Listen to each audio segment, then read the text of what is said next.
Had a great conversation with the guest today, and I know you're going to enjoy it. But first, I want to throw a few things over to you. Live Rishi. These guys been supporting the show since the beginning. I've been using this product for a long time. The rub and the tincture, great stuff. Perfect time for you to jump on the CBD train. Jump over liverishi.com. Use the code word TABLE. Let them know I sent you. You're looking at 50% off. Yep, liverishi.com. Use the code word TABLE. Half off. And my merch store is up and running, and I started a line of merch called Motion is Lotion, and you will hear the story behind that in this episode. And I got some big plans for that going down the road, so be awesome for you to jump over to waltzkitchentable.com, top right corner, jump in the merch, check it out. And reviews. Would love for you to, whatever platform you're listening to this on, jump over and throw some review up. You don't have to write anything anymore. You can just click the stars, and it helps shuffle the show around and get new listeners. So I appreciate that support. And if you like what you hear, tell a friend or 7. Now, on to the show. Welcome to Walt's Kitchen Table, where I feature captivating stories from fascinating people. A while back, I get an email from a nice young gentleman named Evan, and he wanted to come on the show and have a conversation, and we have a doozy. Some of the things we talk about are our passion for working out and exercise, the work ethic that this young man has. It brings back my faith in society a little bit with that Conan's sword. Remember Conan the Barbarian? Big fan of that. And also the shared joy that we have from Strongman Competition. I really enjoy that. And, overall, awesome conversation. His family is a lot of fun. And we have a special guest, and you'll get to meet her right away. So let's get to it.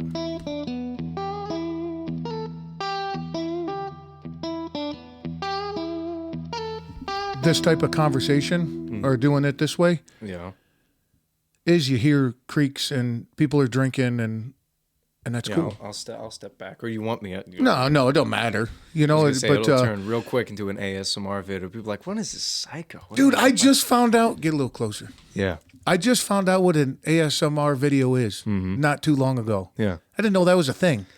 Unfortunately, it's a real thing. Unfortunately, he says. Do you watch them? Yes. Do you really? There's one. She's a big name. Her name is GB. And I don't go much for the cosplay, because it'll be like, all right, we're playing a video game now, and she gets right up close in the air. That freaks me out a little bit. But when it's just, let me back you up though. Cosplay, yeah. I never got a full grasp of what cosplay is. All I know is there's just hot chicks dressed up as characters on the internet. Well, yeah, is that pretty it? Is that about it? That's basically it. And the people who want to go to these big conventions and dress up like Superman and Link from Zelda and all that. It's kind of cool. It's nice to see that people are passionate about. Oh, right, there it is. There she is. There's the dog. God, you can't get mad at the dog. She saved me. She saved me from having to explain what cosplay is. Oh, man, did I put you on the spot? Yeah, right. All right. You want a little cookie? We got a dog, a guest of honor. What's her name? Tula. Ever heard of Oh, hi. Big Tweety. Hi, Tweety. You ever heard of My Big Fat Greek Wedding? Yeah, I haven't seen it in forever. Main character's name's Tula. That's literally it. That's it? That's where you got it from? Yeah, that was it. All right. I wasn't part of that committee that gave her the name, but no, cosplay. Yeah, it's just, there are these big conventions. You ever heard of Comic-Con? Oh, yeah. Yeah, my father would do work there before COVID. My father would do work there and lease out and rent spaces and all that kind of thing. And one year he came back, he gave me Conan the Barbarian. Oh yeah, they redid that early thousands. It was not a good movie. The remake. Yeah, I didn't see it myself, but he came back with the sword. I got in my room. It's this big. Get out of here. Yeah, it's this big remake of a foam sword. I broke a little small piece of it off, but. Were you trying to chop something in half and broke it? I was playing. I don't know. I was a kid. I was playing with my friends. Do you still have it? I do still have it. I got to check that out after, dude. I'll see if I can dig it up. But with ASMR, that's sometimes I'll have trouble sleeping, and she's at it again. That's good. That's fine. You're breathing in my microphone. You big Tweety. Yeah, she does a lot worse. The thing is though, is cosplay. Where do they get those characters? Like I know Zelda, Yeah. right? But are they just video game characters? I don't know. Well, it's a lot of a lot of video games, a lot of comic books, and it's from all different. It's not just like Marvel and DC. It's all different types of Right. comics and anime. It's a huge Anime. thing. That's the word I was trying to figure out. Yeah, Yep. that's the big one. That's the big one. It's characters from anime.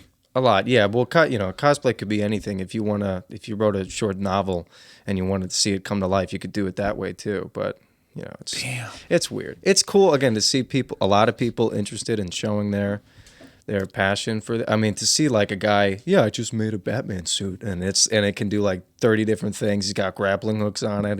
It can hold his weight if he shoots it up to a building. Yeah, it's a whole thing. No shit. Well, you got to give it to a guy who put that much effort into it and be able to engineer it. Well, if you go on like YouTube and it's the video, like people are commenting, "Oh, what a nerd!" I'm like, "Oh, nerd! He's an engineer. He can." I know, right? It's a Guinness Book of World Records. They found the guy who made the suit, and he has like it's. I think it's weird. Some of the if you're ever on Snapchat at all or Instagram. No, Instagram I use. Yeah, Instagram on Guinness Book, they'll do like. I do follow that because I think that's amazing. Some of those people, what they do. Some of the people that'll take dedication to, I mean, like if it's physical or if it's at all, mentally taxing, trying to read a certain amount of words in a minute, that's cool. But if it's like most tattooed, or if it's like something dumb, the guy that breaks so many panes of glass with his face and all that. It's like, got to give it up to him.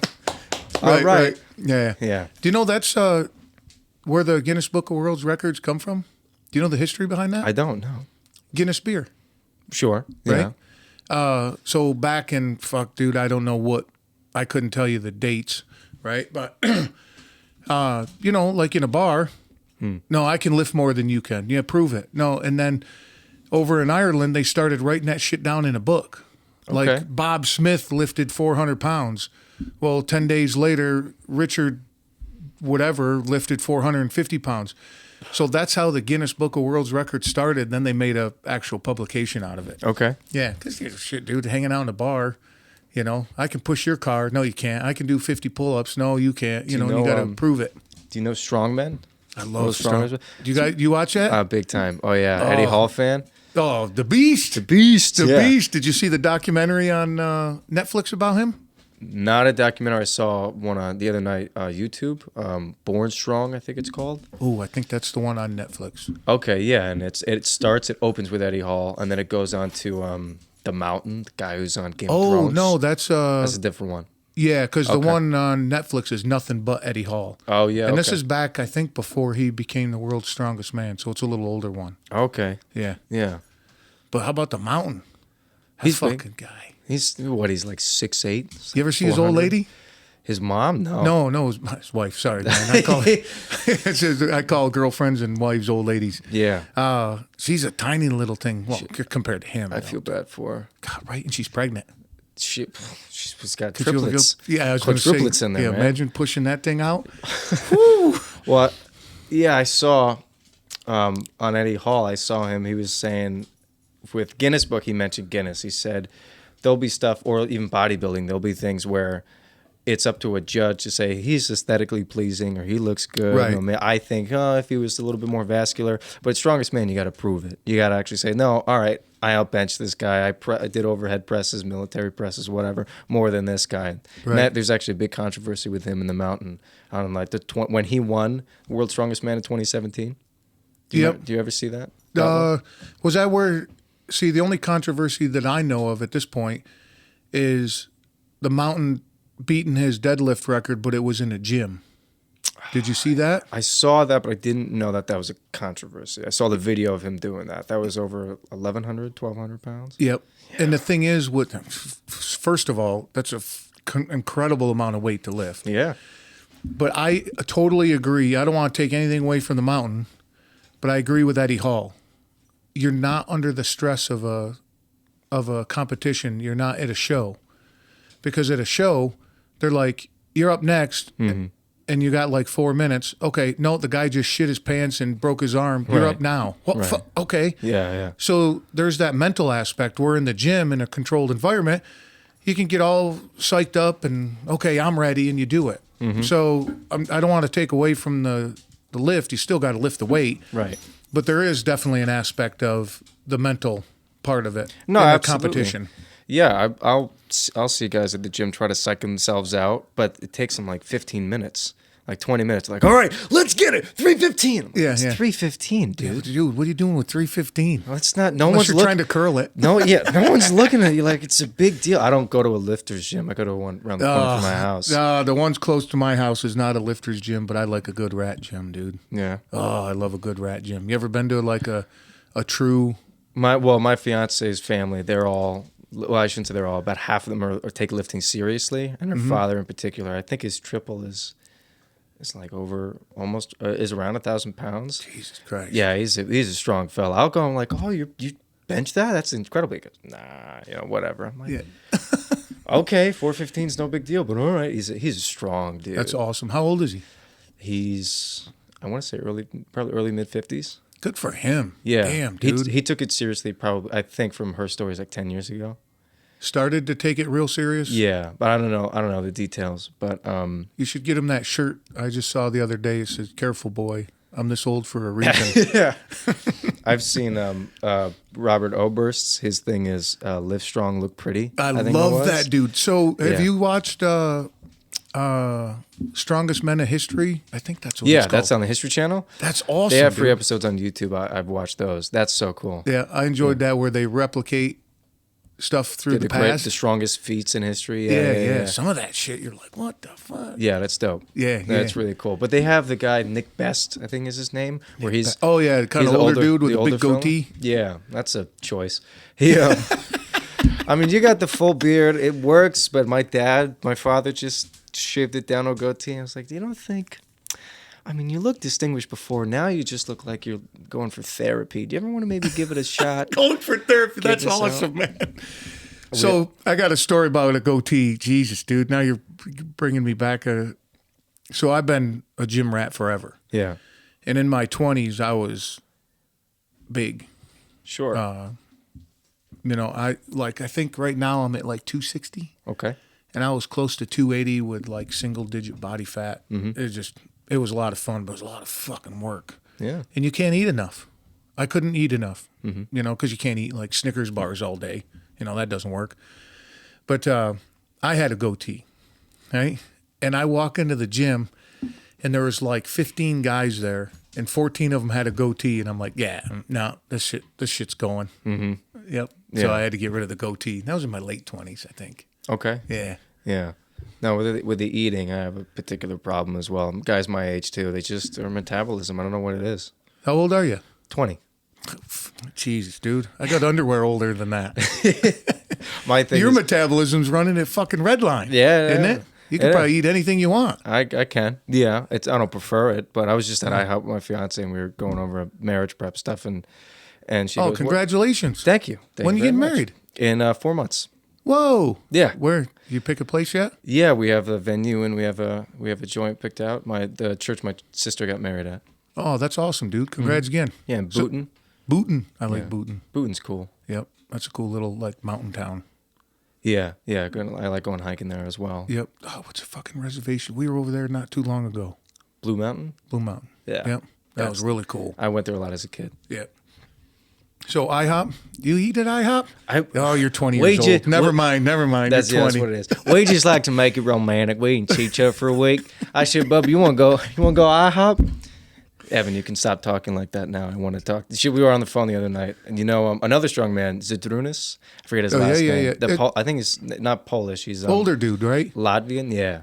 He's Yeah. been around for a while. Is that the guy I'm thinking of? He was trailing Brian Shaw for a while. That's my favorite. I like Yeah. Brian Shaw, dude. They saw he's just a Viking. I mean, there's a mountain who's actually from I Iceland. was gonna say a true Viking. Yeah, right? but you look at Brian Shaw like, yeah, he could eat a bus. Yeah, but he's got a cool story too. Look up his story. just Brian his Shaw. upbringing. Okay. Yeah, he's like he was doubted, and everybody's like, "You can't be a strong man." He's like, "Why the fuck not, dude? I Really? can do whatever I want." Look at him.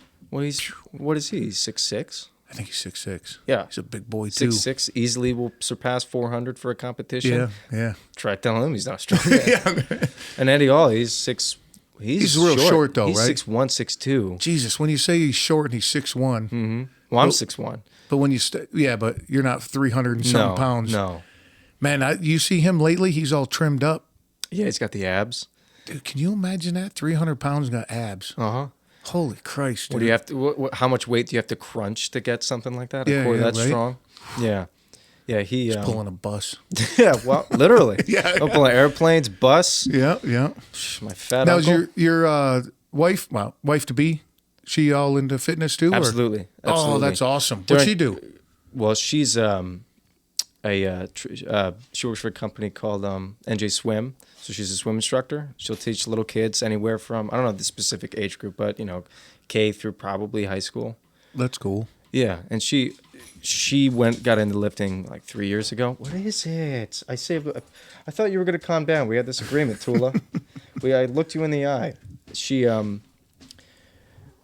when we met, she deadlifted as much as I could. And I was like, Man, how'd that make you feel? yeah, I was like, okay, I got to get back to the gym because I have been inconsistently going now since January. I've been going more regularly. Cool. Yeah, but she could deadlift easy like 225, which isn't it's just not People that are much. like looking at the radio. Yeah, right. Yeah, 225. But now I'm up to 315 for 5, and I'm happy with that. I'm in a good place. That's awesome. But yeah, she's big into fitness too. Yeah, we have that in common. My wife, when I met her, she was a triathlete, and I was that guy for a while. Mm-hmm. So we'd get up at 5 o'clock in the morning. We packed the truck the night before, and we'd get in the truck, and we're going to some race, and she'd sleep in the passenger side because she's got a race at 7 in the morning. Right. And in 1 year, she did an incredible amount of. She ran the New York City Marathon. Did a half Ironman, countless 5Ks, countless half marathons. Yeah. Just every weekend I was hauling her somewhere to race her. All that 1 year? All in 1 year, dude. Jeez. She would get up during the week at like 4:30 in the morning. Yeah. Go to it's the Jewish something center, JPR or J something. They got an indoor pool, and she had a swim coach and running and cycling. And dude, she's still super active, but Sure. now she's got 10 pounds of baby in her. Right. Yeah, well, but was there any concern when she was during the doctor's visits of like working out and getting their blood pressure raised? No, the only concern was from the midwife that said because you're such an athlete, Yeah. there might be a little bit more struggle getting the baby out because you're so tight around the hips and from working out and running so much. So you got to do a lot of like Pilates. Yeah, stretching out. she's yoga every day, and she walks every day. She's still super active, and she's a belly dance instructor. She just gave her last belly dance class Friday. Oh, not everyone can go, all right, and twist? Yeah. Yeah. She's like, but for up until then, she was teaching twice a week. Wow. Okay. Yeah, What brought on that discipline from being a triathlon athlete? What that? Belly dancing. No, she was belly dancing long before. Oh, okay. Yeah. So, a recap of my beautiful wife is What's her name? Valerie. Valerie. Okay. Val. I call her Val. And she's classically trained in the clarinet. She sings in a choir. She's a triathlete, belly dancer, and a bunch of other things. But I can't. You guys meet at a concert, college? No, at a work. We were. So I had the video company, and at the time she was working at a website company. Okay. So my idea was, I'm meeting these people at a website company. So if you, Evan, go to the website company and go, I want a new website. Well, you need video and photo on said website. Right. They don't offer it. So hey, call me in, right? And we met on a Thursday, and I was not. And we're talking about fitness. I was not in good shape, dude. I was like 60 pounds overweight. I just coming off a divorce. I was eating like shit, drinking and drugging, and I was just in a bad spot. And I'm like, I don't want to do this meeting, but it's good for the company. People are dependent on me, that kind of thing. Yeah. Meet her, talk some shit to her. She's like, because I told her I could dance. She's like, I love dancing. And now imagine me, 60 pounds overweight, with jeans on, work boots, a polo shirt, Yeah. and a big scruffy beard because it was the end of November. Yeah, I have. And I don't shave in November to bring awareness to prostate cancer. Yeah. Okay. And just I looked right at her and I go, I'll dance the soles right off your shoes. And she's like, what the And she does the up and down on me. She's like, you need to prove it. Anytime you want to prove it, baby, I'll just tear you up. And she's like, okay. So let's see the worm. Yeah. Yeah. So on that was a Thursday. We went out Saturday night. How long you've always lived in Jersey? Yeah. Remember Colorado Cafe? Did you ever know that? It was a country bar in Watchung. And I've told the story before on the show, but people know. And we went over there and got on the dance floor, started swinging and jitterbugging and two-stepping and just tore her up. Yeah. We've been together ever since. That's beautiful, man. Yeah. You like to swing dance? Yeah, my mom taught me. There it is. That's what it was. Same for my eldest brother, Tyler. You know how to dance? And I do as well, but he's a master at it. No shit. Which is the nerdiest thing about him. He's a music nut. He's in Nashville right now, trying to make a gig work. Yeah. Your dad was telling me about it. Yeah. And I brought my fiance over when we were first dating. Like this is maybe 3 months in, and my brother Tyler was visiting from Nashville. Bring him into the guest room, which was cleared out because we just had my other brother and his wife move out in October. This is years ago, or a year and a half ago, I should say. And they start swing dancing, my fiance and my eldest brother Tyler, and they're doing. I mean, the flips, they're doing everything. And my fiance is like, you gotta learn how to dance like that. Yeah. Your fiance, she know how to dance? Absolutely, too? yeah. Oh, that's cool. That's the nerdiest thing about her as well. No, she that's just knows, beautiful. Yeah. Dancing's so. It's funny. My older brother Eric, was so into line dancing. And I was working I was working the clubs and shit back then. And they would come out and, what? I'm not paying enough attention to you? Well, hi, sweetie. So we had an agreement. You were supposed to lie down. So I keep getting interrupted by this big sweetie of a dog. So we're all out. My mom and dad used to go out with us. We were just that kind of family. We go out and have drinks together and eat and all that. And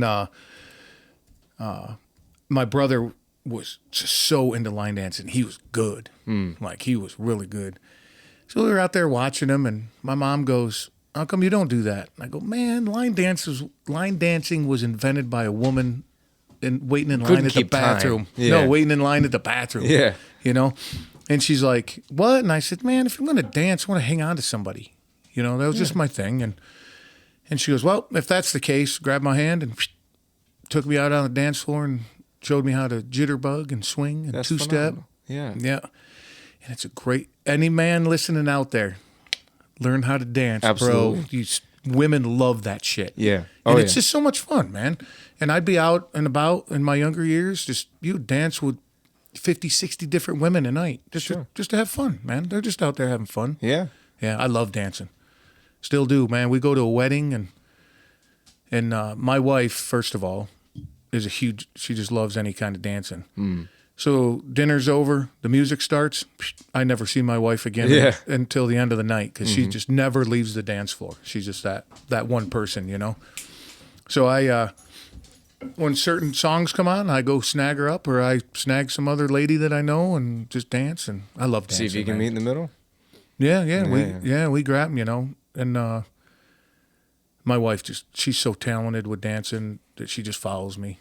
Because, I was drinking pretty heavy back then and I would just start dancing, but not. You'll do the Carlton, keep them alive. Yeah, I wouldn't be nothing on TV about it, but my wife, God bless her soul, she keep right up with me and keep me in line and all that. But yeah, my father tries to do the dances of like my generation, which I don't. What is it? Wait a minute though. What is a dance of your generation? Well, it's just like those TikTok dances that you see. Oh, jeez. Yeah, like, I don't know. I'm that flossing? old. Yeah, that's it. That's the one. That's the one I'm teaching them right now. So my wife volunteers and teaches young girls. Okay. And they call it Girls on the Run, where they have younger girls do activities and they go for like a 5K or something. Okay. Like a small group. Like it's a lot of girls, but then she's like a coach. So then she gets a little squad for the twice a year. They do it for X amount of weeks, right? So she gets a little squad of her own girls, and they do activities and go running and all that. Right. And of course, I mean, 10 to 14-year-old girls, of course, they're flossing. Sure. So my wife comes home one day. She's like, "You need to learn to do this." I go, "For what? Yeah. Why do I need to learn?" Who are you impressing there, sweetheart? Yeah. Yeah. So, but do you know how to floss? Unfortunately, yes, I do. Oh man, I can get like 10 not even 10 seconds in, and I just lose the The beat, the rhythm. Yeah, my father will he'll go to public places and intentionally do that poorly. Love just it. to make, just to get me uncomfortable. But Love it's it. very difficult to do that. But yeah, I'm that old man. I'm on social media like, what is this? What are you trying? Are you trying to make this a career? Trying to do this dance? I don't know. Yeah. I'm not big into dancing. I'll do No. the swing dance to meet where my fiance's at, and we've done like a competition or two, and that's it. But after that, I love music. I'm big into. I can't do like modern music today, but I'll do. Yeah. There's a lot. I can do that. There's a lot I got problems with of my generation and millennials, but Well, the thing is, though, with this music, what was it? Not last year, the year before, everybody was up in arms at Christmas time about, I think it was "Baby, It's Cold Outside," yeah, they were saying it was like a date rape song. right? Yeah. So at the gym, I'm unapproachable at the gym. I get in there, I got my headphones on, noise canceling headphones. Yeah. Just leave me alone. I'll talk to you when I'm done working out. So use the restroom. I go in there and I have my headphones off, and the music on the whatever Speakers the in the speakers, gyms, yeah. I'm listening to the song. I'm like, what the? Yeah. What are you? No, and then and they're like, yeah, she was giving me head, and I spewed all over her face in the car, and I'm like, and you're talking about "Baby, It's Cold Outside." I go, Yeah. where is what the fuck is that? Well, that's like you look at. We're not getting political, but you look at people who are up in arms about stuff like that, are old fashioned. I'm thinking, who are your icons? If you're a 20-year-old woman, who your icon is like Brad Pitt, dude. He dated everybody in like the 90s. He dated. She plays Pepper Potts in the Iron Man series. Klum? No, not Heidi Klum. What's her name? She's blonde. I forget. But he dated everyone. I can see her. Yeah, I can see it. That's real helpful for a podcast. Yeah, he dated like Jennifer Aniston and obviously Angelina Jolie. That's everybody. See, I'm a big Jennifer. Jennifer Big Aniston. Friends fan. No, Just Jennifer Aniston. That's it. She's on the episode like, oh, that's what are you That's a watching? nice episode. Jennifer Aniston. Jennifer What's the Aniston. movie? Fuck, I don't know. Sure, yeah. But what were we talking about? Dancing millennials, yeah. But one I just finished, and I don't know when this will air. And I just finished watching a documentary on Netflix. Challenger: The Last Flight. Remember, and you're 20, right? 20. So you probably know when the Challenger space shuttle blew up. I actually was watching that on TV in a classroom. But Jeez. they did this incredible documentary. I don't know if you like documentaries or not.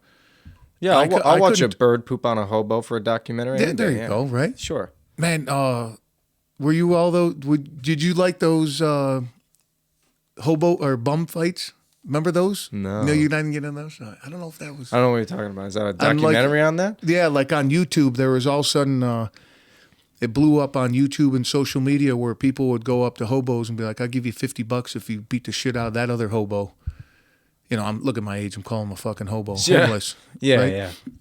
Homeless person. That's the term. Yeah, you got it. Yeah, homeless person, not homeless man. They're equally poor, please. Oh, phew. Anyway. But yeah, that documentary on the space shuttle. I love the universe. Like, Neil deGrasse Tyson fan?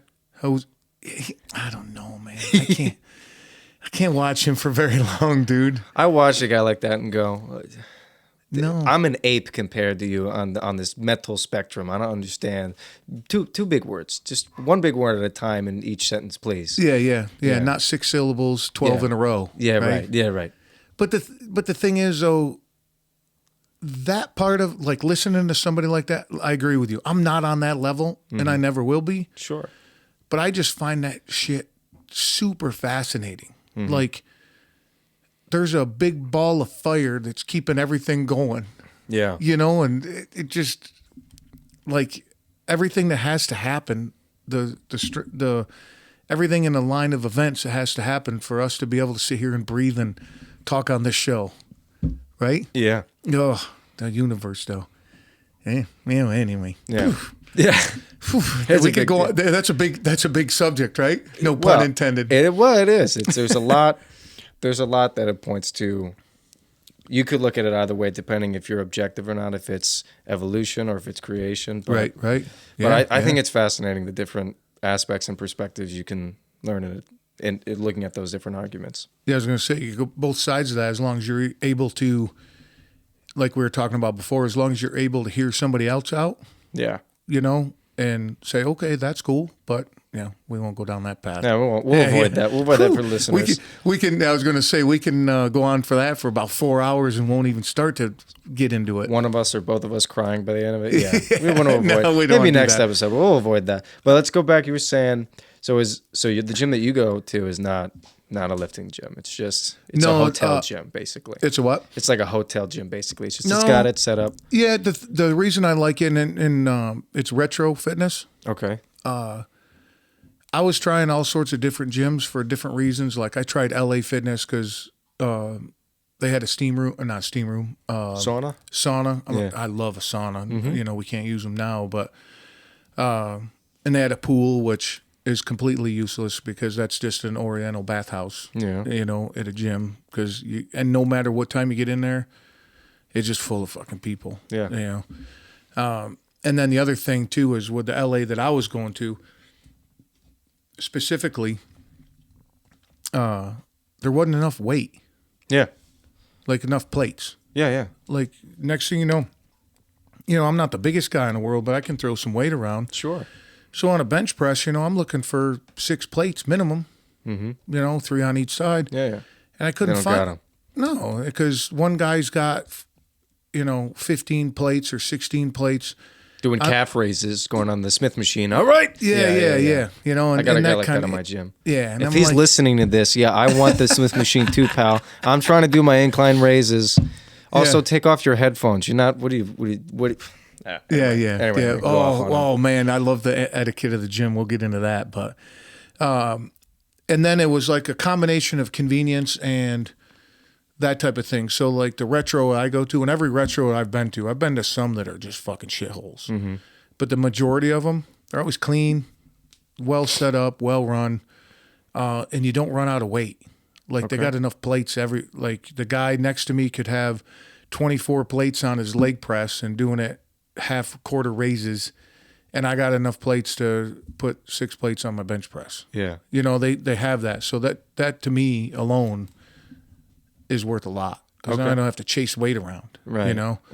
And then I'm a big fan. I used to get into, when I first started lifting, I kept it really simple, and I've gone back to keeping it really simple. Yeah, just 4 or 5 exercises, execute them almost daily. Get in. Oh, you okay? Yeah, I'm 5-6 days easy in the gym. Good. But years ago, I heard it on. I don't fucking know what show it was. They had a guy on there talking to where not to go to failure. Probably the Joe Rogan podcast. Probably. You probably heard it there. Yeah. Well, the thing is, I'm on the road a lot, and he puts out so much fucking content. I just let it play on my show. Yeah. Or I'm in my truck. Yeah. I think it was the kettlebell guy, like a Russian Pavel guy. Tozzolini. That's what okay. All right. Well, okay. I didn't have to think about that. Yeah. That guy, right? Mm-hmm. I think he's Polish, but anyway. Polish. That is the guy. Yeah, Polish guy. And he was talking about if you struggle doing pull-ups, if you struggle doing 10, don't do 10. Do 7. Mm-hmm. Do 6. And like how I do it, I can't remember how he explained it, so I don't want to put words in his mouth and say something wrong about that, take credit away from him. Yeah. But how I do it now is one set is like 6 different exercises. I might start with some wide grip pull-ups, just my body weight, just on a bar. And I'll do some leg presses, and I'll do 3-4 exercises, and I'll come back to pull-ups, but I'm only doing like 4 or 5 at a time. Okay. But by the time you're done, you've done 30, 40 pull-ups, Yeah. within the hour. Mm-hmm. So that's done a lot. And, I'm getting older. I'm not getting any younger. So, and I got a fake back. So that's, You got back surgery? Mm-hmm. Okay. Would you got a steel rod up there? Carbon fiber disc. Okay. Yep. Yeah. I woke up in the middle of the night one night, couldn't feel from my waist down. That was it? And for 7 days, I was paralyzed from my waist down. Okay. And had surgery on a Friday night. Saturday, I physically walked out of the hospital. And now I can deadlift 500 pounds and run a 28-minute Jeez. 5K. See, that's my problem. When the doctors say you won't be able to walk again, I got a buddy of mine that's got a torn labrum right now, and he's fully recovered. But the doctor said, yeah, you shouldn't do it. Don't press anything over your head. I'm like, all right, Colin, that guy's a moron. That's his name. Colin, that guy's a moron. He doesn't know what he's talking about. Well, now the thing is, though, there's two things that I credit for my recovery. Okay. And the biggest thing is I checked my fucking ego. Mm-hmm. So when I went to my neurosurgeon after the surgery, it's a neurosurgeon. Yeah, he was Ronald Reagan's neurosurgeon. The guy fixed my back. That's a little bit of that going on. Yeah, all right. Actually, it was super lucky. So I came in the hospital at like 2 o'clock in the morning, and they just drugged me up, and it was crazy because they bring me in a gurney, in the ambulance, Yeah. and they want to move me to a hospital gurney. They dragged my fucking back across. And I remember screaming because of the pain. Yeah. And the nurse above me looks at somebody out of my sight and goes, well, at least we know he's not faking it. And I was like, what the? And it was just like white hot in my eyes. The pain was so bad, like above my waist. Yeah. And they gave me some drugs. I don't remember the names of them. My amazing wife has everything written down, like, every note. She's fine, man. And they put me in twilight, they called it, to where I, everything was just fuzzy. So I woke up Sunday to a morphine drip. Okay. Sitting in the hospital bed. They give you the remote and you just sit No, this was automatic. Okay. It just was automatically giving it to me. It's crazy. And some guy come rushing in, big guy. He's tall. Looked like Columbo. Had the jacket on and everything. Yeah. And carrying a bunch of papers and couldn't fit through some doorways. Yeah, man, he just looked disheveled and like rushed and everything. And he comes like rushing in, and he looks at me and quote, "The fuck you do?" And I go, "Fucked up my back." He goes, "Does it hurt?" I go, "No, with all the things you get all the drugs." Yeah. And he goes, "I knew you were a big guy because I could see your." And he pulls out my CAT scan. He goes, "I could tell you were a big guy by this picture and how much drugs they're giving you, Right. And he's like, "Huh, all right," and walked out. That was it. From your neurosurgeon. Yeah, I didn't know who he was. Yeah. So the nurse comes in and goes, "You're lucky." And I go, "Who the fuck was that?" Yeah, right. And she goes, "Oh, that's janitor." Yeah, right. Yeah. Clement is his last name. He's out of Montclair. Okay.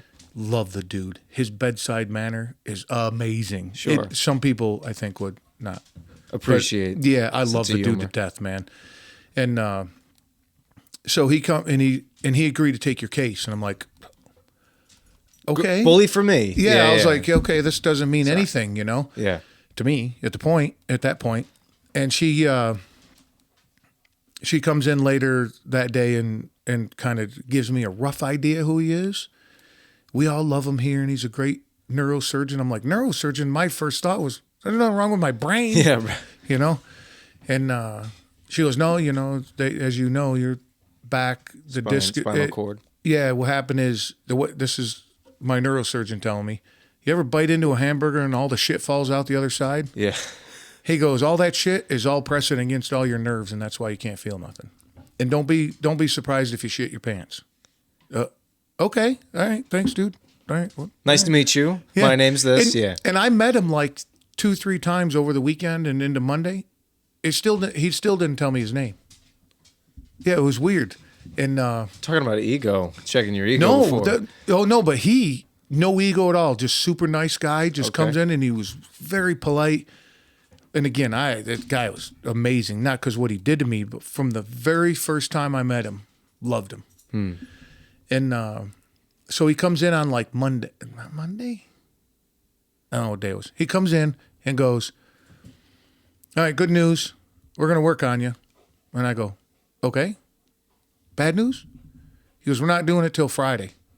So you got the whole week. And I was like, why not? And he goes, because I will not do this operation without my vascular surgeon. And he's not available till Friday. And I go, that means I got to stay here all week? And he looks at my legs, looks up at me, goes, where are you going to go? Yeah. And I was like, okay. All right. I got it. Were you married at this point? Did you have? Yeah. Okay. Yeah. Support? No. We were just engaged at the point. Okay. We were married. And I tell you, my wife, again, fucking godsend. By Sunday night, she brought enough food to the hospital for me to eat 3 square meals a day that she cooked all day Sunday. Okay. And gave instructions, and on a whiteboard. Didn't have enough room for the instructions of the nurse, so she started writing it all on paper and hung it up on the wall for the nurse. Like, prepping the meals? yeah, this is the jar, heat it for this much, Right. you know? And I was like, and I was kind of out of it mentally too, because I'm like, holy shit, man, am I ever going to walk again? You know, it messes with you. Yeah.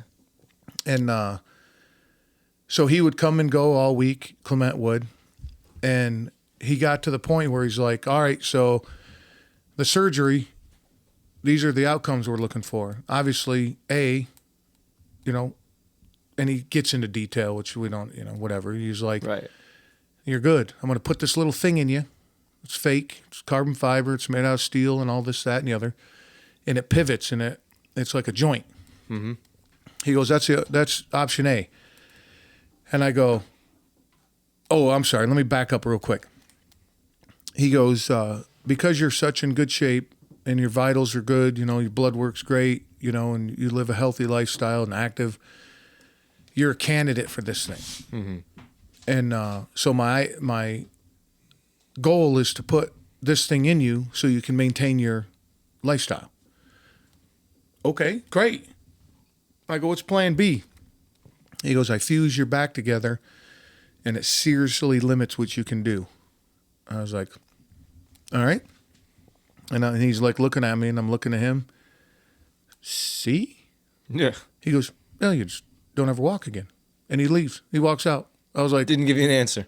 well, he's just, you don't walk again. Yeah. See is you don't walk again. Yeah. And I was like, but his demeanor and the way he talked, you weren't mad at him. Right. Like it was just awesome. It was a lot of humor, just meeting you Just where you he were just at. makes you feel good. Yeah. It just made you feel good to be around him. And you said he was Ronald Reagan's neurosurgeon. Yeah. Jeez. I didn't find that. You know who told me that was my doctor. Yeah. I didn't even know it because he don't You don't just go a guy. on- He yeah. don't have to tell you don't that. go there, You know. Yeah. And he goes, you want no stress? Try working on somebody with a room full of guys with machine guns. Right. You know. Did you just the president? Yeah. With the earpieces. Yeah. That'll mess with you. And so the morning of the surgery, or I can't even remember what morning, evening, or whatever it was. It was morning because the night before he comes in at my hospital room at like 11 at night, and I'm supposed to have surgery at like 6 a.m. And he looks like Columbo, all disheveled and carrying papers. And I'm thinking of Franco Columbo. That's why I made that. I'm thinking. oh no, like, Columbo, the detective dude. Yeah. Yeah. And I'm like, wow. And he leaves, and I'm looking at my wife. I'm like, holy shit, you know, I'm comfortable with this guy. But Yeah. so they prep me in the morning, and we're sitting in a little, you know, curtained room, you know, down in the prep area. Mm-hmm. All of a sudden, curtain goes by, and he walks in. I hardly recognized him. Rose-colored glasses, hair all combed, shaven, looks all bright. Yeah. Like, good morning. I'm like, who the fuck are you? And where's my doctor? But then at the end of the surgery, he calls Val. And this is how my wife explains it. She's like, hello?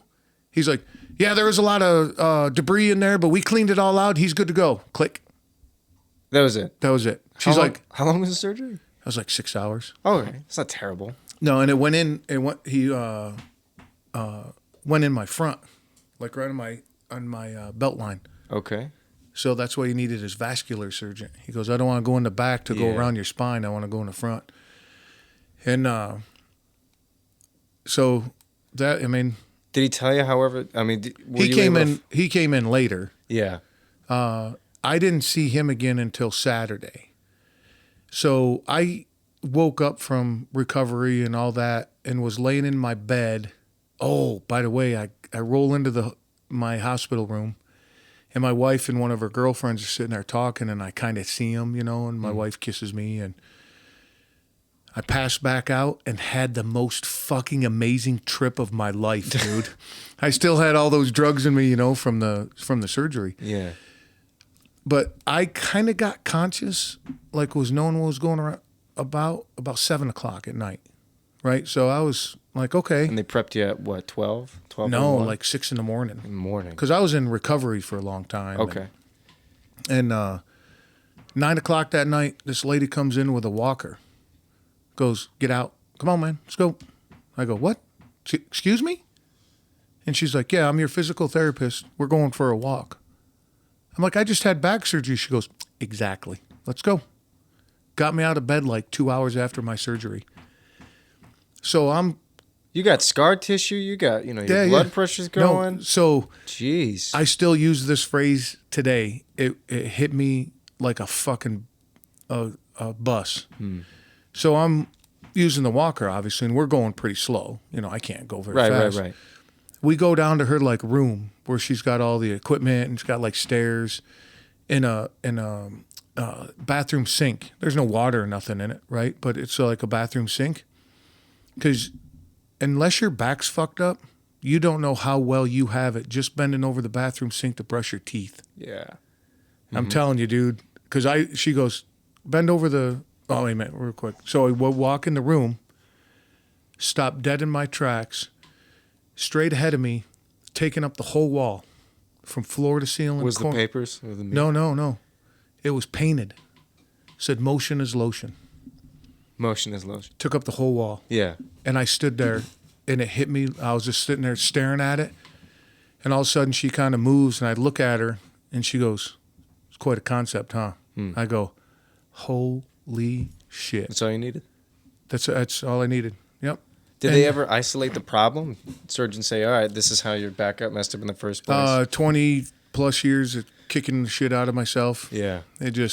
So this is what I learned, I think is super fascinating, because I think the human body is just crazy fascinating. Yeah. So between your vertebrae, you got your disc, right? Uh-huh. The fluid in your disc is foreign to your body. So when you get a backache, that means you push something on that disc so hard that a little bit of that fluid pops out. And the way my neurosurgeon told me, he goes, your body thinks a pencil got thrown in there. It's that foreign to your body. So when your body, like you tweak your back and you're like, my back's all tight. That's what that is. Your body's attacking an infection because it doesn't recognize the fluid inside a disc in your back. Then all of a sudden it quote unquote loosens up. Okay. Then it realizes, oh, that belongs here.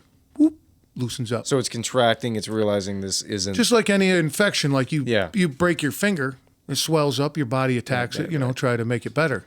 Same exact thing with your back. Okay. And that, I thought that was the I've coolest never heard of thing. that before. I once heard that on base of your neck, there's this like rubber, there's almost like a band, and doctors are trying to find a way. For some reason, I'm now scientific. Doctor, that's why I had you on the show, dude. Yeah, right. I have no scientific mind here.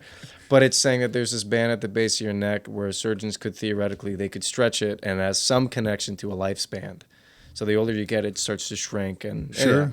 That's the most I know about it. But did they ever isolate? It was just you beating your back? Yeah, because my wife and I volunteer every year for Habitat for Humanity. Yeah. You know that? Mm-hmm. So we go build houses, right, for the day or a couple days or the weekend.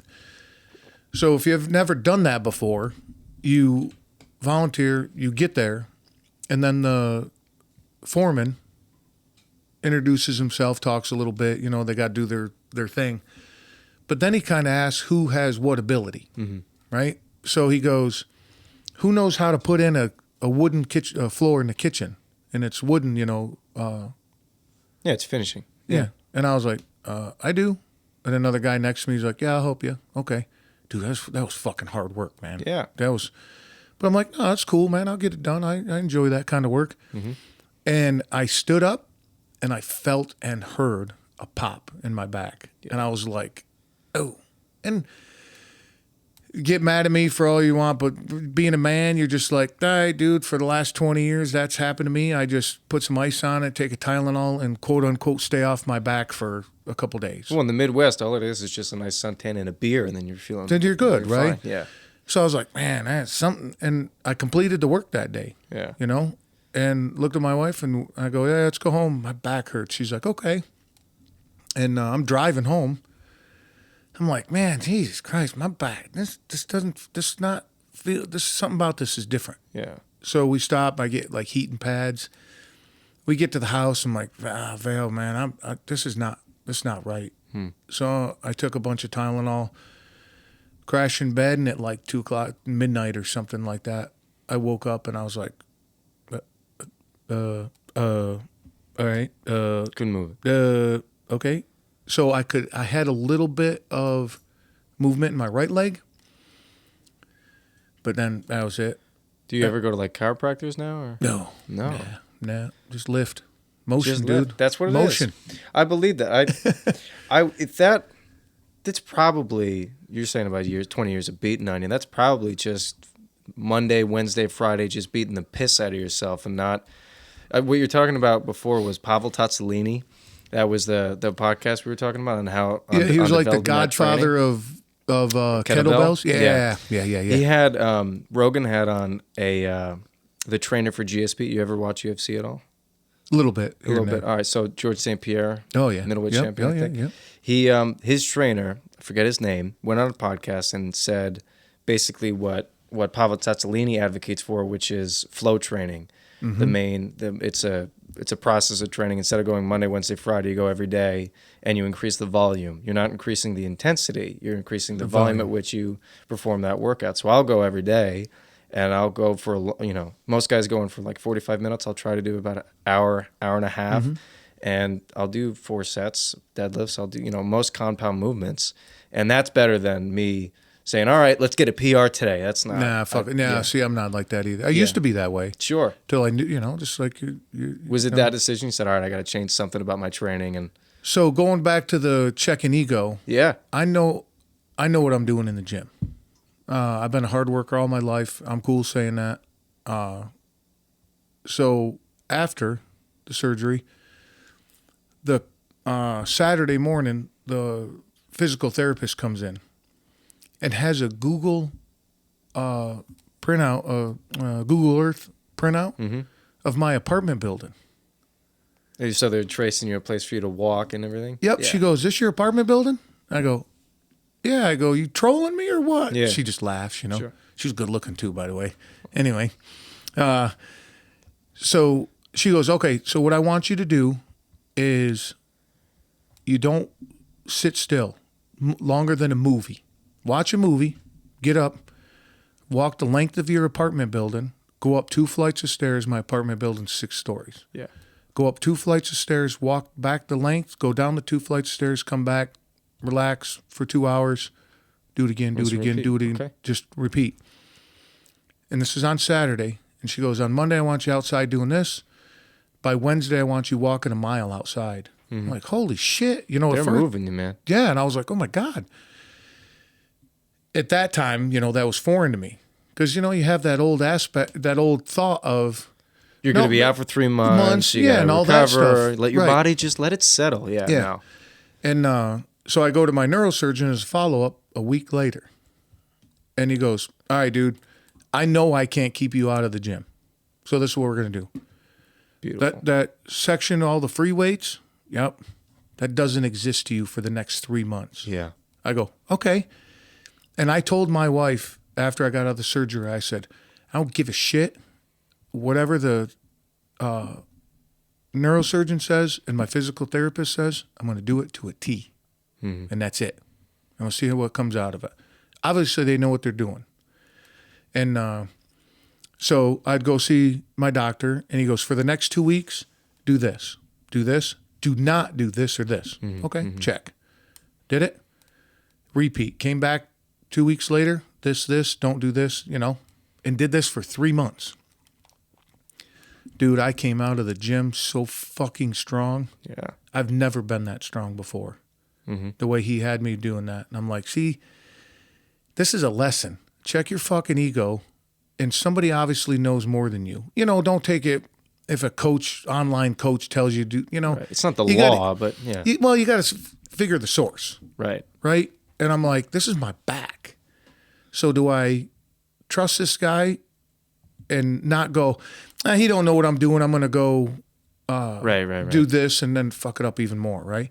But he would, what was great about him is he would explain why or why not. He goes, so this thing is in your back, and I don't want you doing any compound like compression. So don't overhead press, bench, and doing all that. Right. Because I don't want you pushing it together. The last thing you want to do is squat. Get that weight on your back. Right. He goes, don't squish it. Don't run. Don't do anything that pounds it. Because inside this little device, on the top and bottom, is mesh metal. And he talks some crazy metal, space age, whatever. He goes, I want the bone to grow into that. So it meshes into that mesh. Right. Kind of weird how to say that, but top and bottom. So for like a month, I couldn't do anything that pressed on my back. Okay. Okay. Even jog. He goes, don't jog. Don't just walk nice and slow. And then after that, he goes, I need you to get after it hard. I need you to do overhead presses. I need you to jump rope. I need you to, play basketball. I need you to just pound the shit. I'm looking forward to meeting this guy when I tear my rotator cuff or something.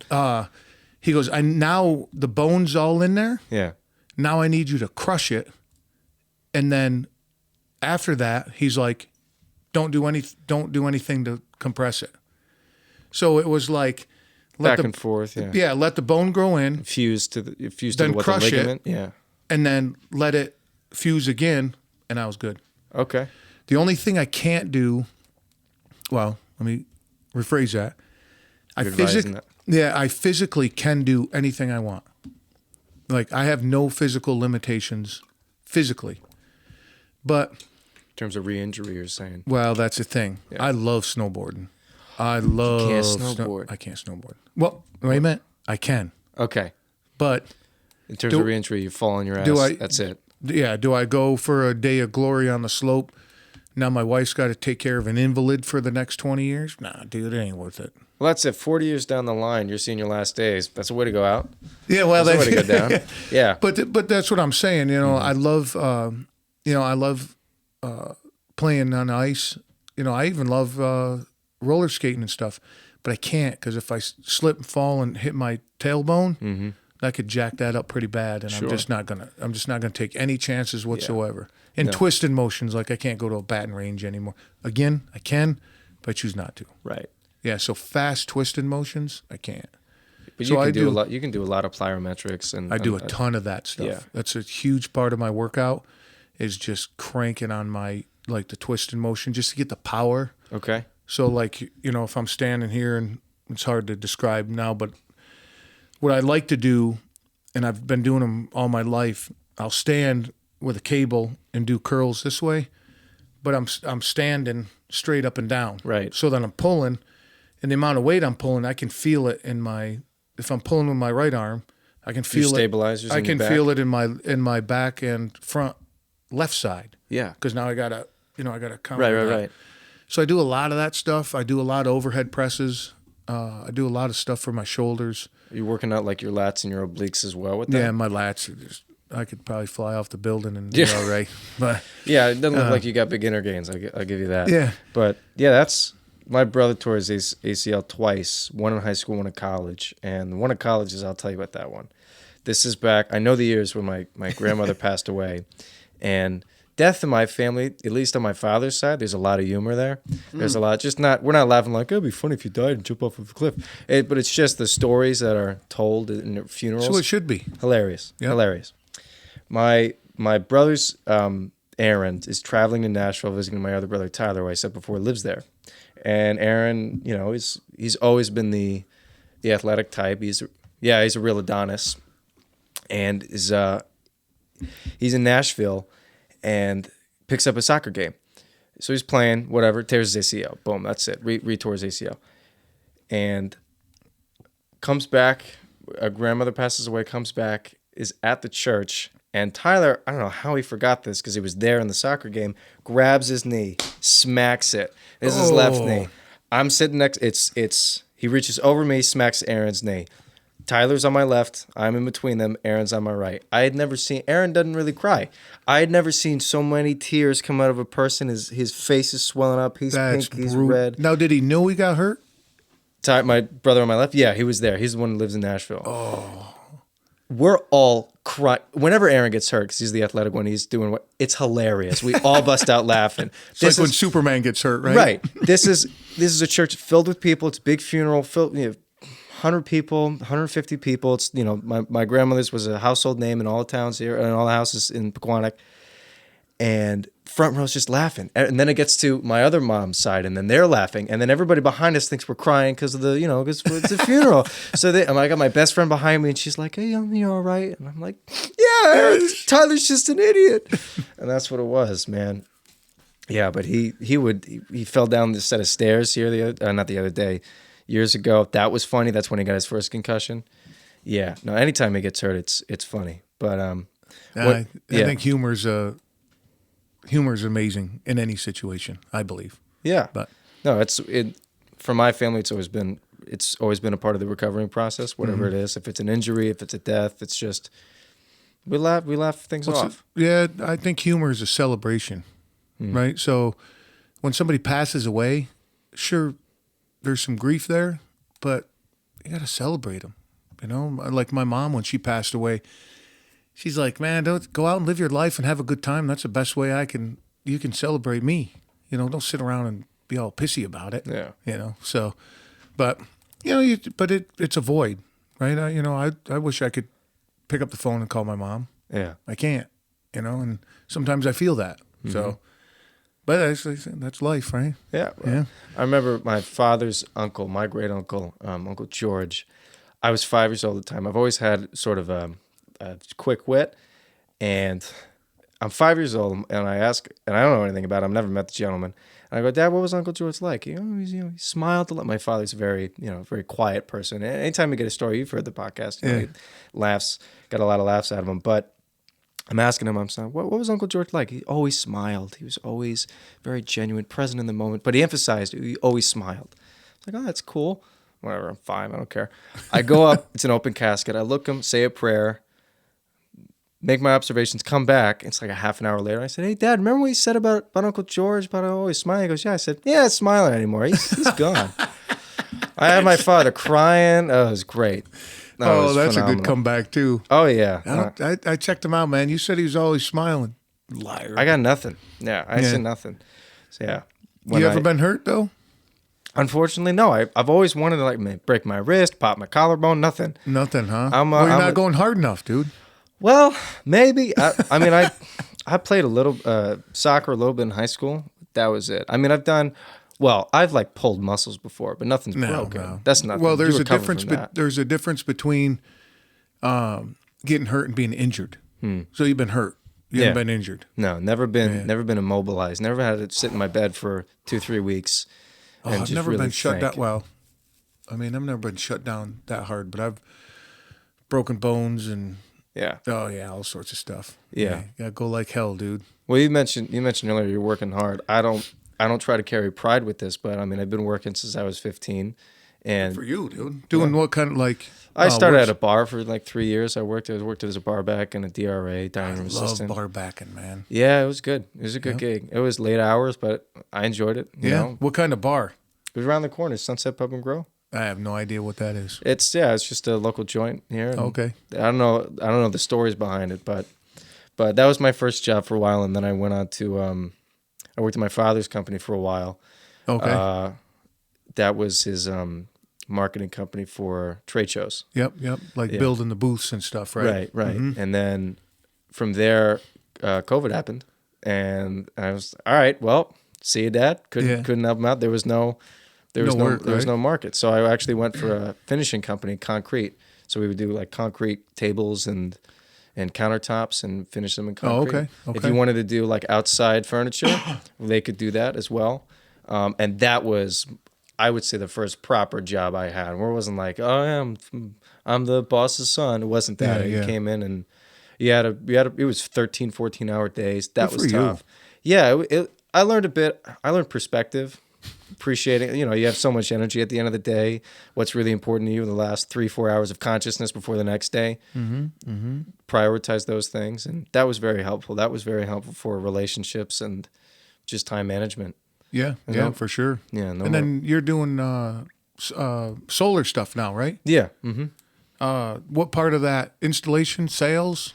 No, well, I'm doing solar roofing right now. So Tesla 2017 bought out, I think it's Solar City or Solar, I think that's the company. Solar City? What was the other one?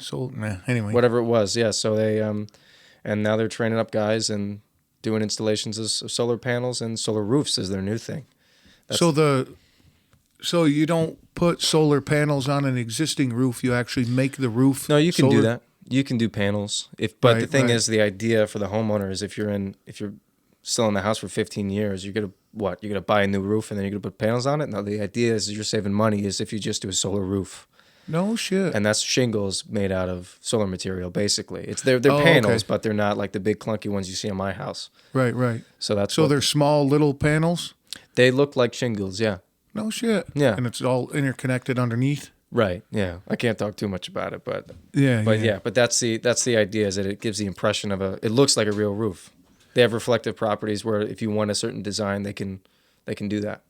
Huh. That's pretty neat. You know that this is years ago, that the solar, like you're that type of company and who do the big wind turbines? Yeah.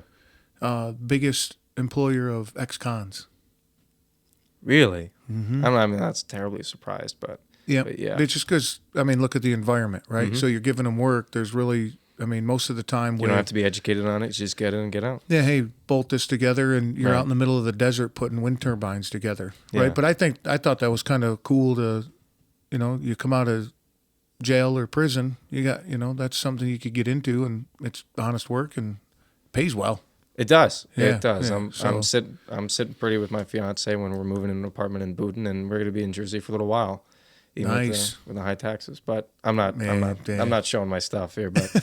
But yeah, no, it's Jersey, man. It's high taxes. Well, I live in Montclair, bro. Yeah, man. So that's pretty bad. What's your fiance do for work? She trains people. Tula, would you relax? She trains people. Well, hi, Tula. Do you want to say something? Do you want to talk? No? You just want to be a pain in the butt? All right.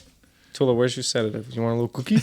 Sedative. Put it in peanut butter. She'll be out for an hour. Oh, shit, me too. Right now, my sedative. And what's she do now? I'm sorry? She instructs kids and teenagers how to swim. Oh, that's right. You did tell me that. That's right. I thought it was kind of like her side gig or something, but no, that's her job. Her side gig is she's a seamstress.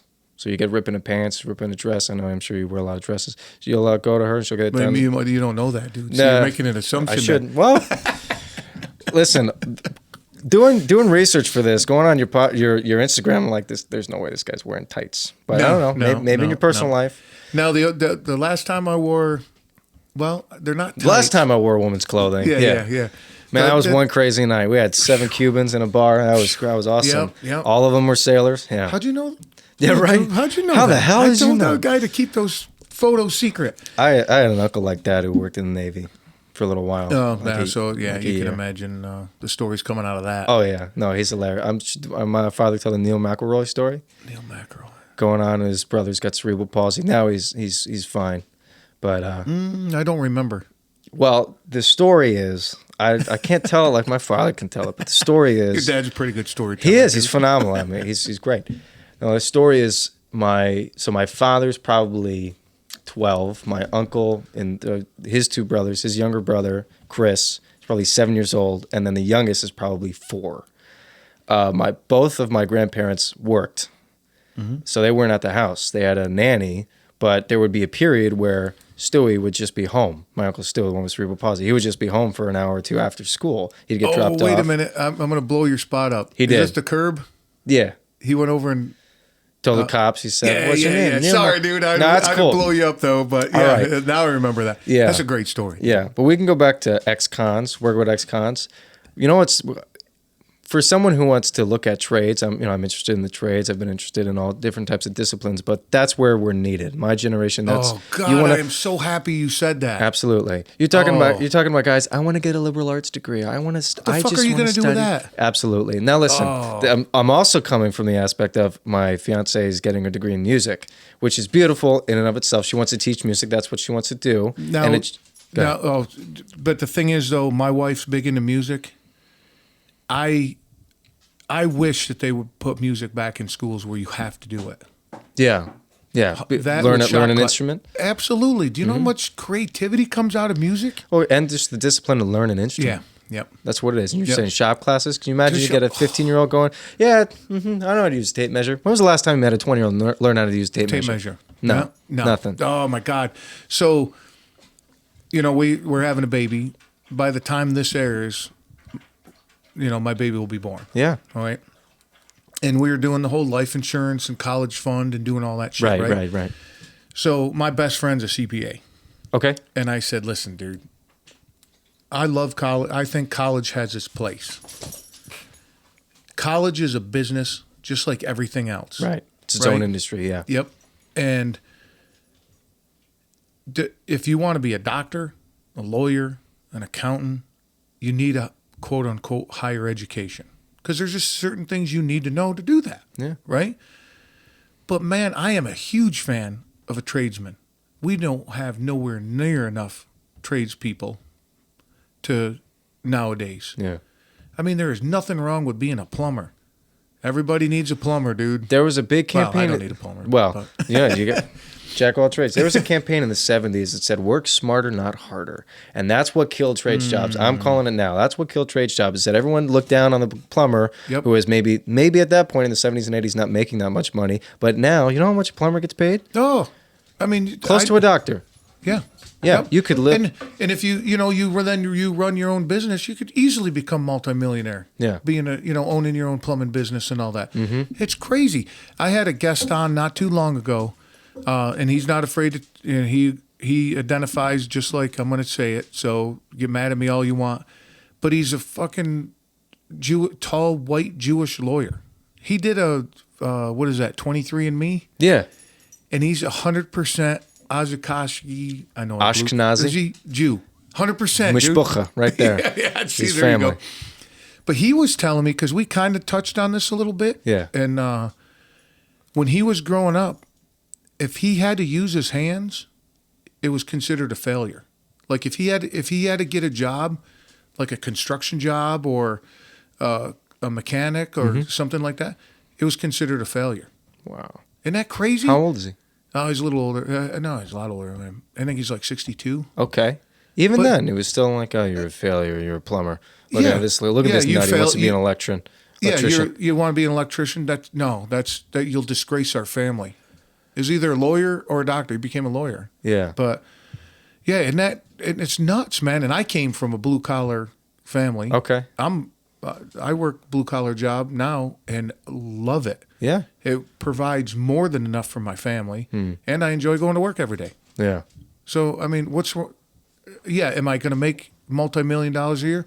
No, but I'm happy. Who else is making exactly? You're asking me like every doctor's making $multi-million. BS. You know how much money you got to pay off student loans?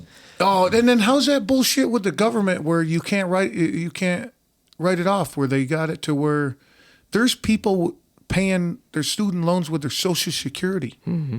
That's fucking insane. I know guys my age. They're looking at their disciplines. They want to go into media production, or they want to be a writer, or they want to be a journalist, which is they're all noble backgrounds, sure. But when you go to school for writing, you don't get a job out of that. Not immediately. No, go be a apprentice. Yeah. So you said media, right? Mm-hmm. And I was in the media world for a long time. And my partner and I were in New York City driving through for a gig and just some background real quick. My partner and I were together in a photo video company. That's right. Right? You're saying. So we're sitting there and a bus comes up next to us. And it's like, go to New York Film School or wherever it was, a film school of some kind. So her and I got talking about that because we'd spend all day in car together driving around. So we got talking about all sorts of conversation. In this industry specific, one, we knew a lot about it, still do. Instead of, and I'm going to put some numbers out there and insert any number you want, right? Just for ease of conversation. Say that New York film school cost you $2,000 a month, right? Again, probably be more than that. Mm-hmm. Okay, let's say $5,000 a month that school costs you. New York City, you can get a shithole apartment with probably a couple of your buddies for half that, right? Now you go on Craigslist and you answer every single job that they want to be on a film set. And you do that instead of going to school, you're going to learn so much more than you ever would. Mm-hmm. Sitting in a classroom, him going, in the perfect situation. And looking at the textbook, yeah. And this is how you do it. Well, now you're on the street and the guy's yelling at you, roll up that fucking cord, get the fuck out of here, get out of the screen. Why are you messing that up? And you're like, oh shit. Yeah. You learn by fire, right? I just feel that. I love you just said that. You learn by fire. That's beautiful. That's everything in my job now. They said, yeah, here's the textbook. And I learned some stuff for like a week. And they're like, see you, dude. You're on your own. Yeah. Yeah. Okay. And I'm like, I'm glad I got a tight curve. Right. One job I worked, I met the instructor. He was a rough guy. This instructor working for a patio company, doing like greenhouses or sunrooms and things, like 3-season installations, whatever. And the instructor I met is a rougher fellow. We'll call him John. John had guys my age. In 3 years, he had like 15 guys coming in and out. All my age, because they couldn't handle it. They couldn't handle an instructor like that. And he was a rougher guy, but that was the job. He would go and install whatever it was. He was present, and he would instruct you and make sure you knew what knew your stuff and moved on. Yep. But it was the cadence at which he presented any information that apparently my guys couldn't handle. My generation were coddled. Millennials, they were coddled growing up. Everyone was like, "Oh, if you want it, you can have it. Be whatever you want to be." You know how Simon Sinek is? He's got a lot of TED Talks on YouTube. Yeah. Simon said he has this whole bit about the millennial generation. And I can't speak. I haven't made enough observations from mine. But the millennial generation, they had a rough. They had a bad rep. They had a rough. Their parents, the baby boomers, and the what are you? Generation Z or Y?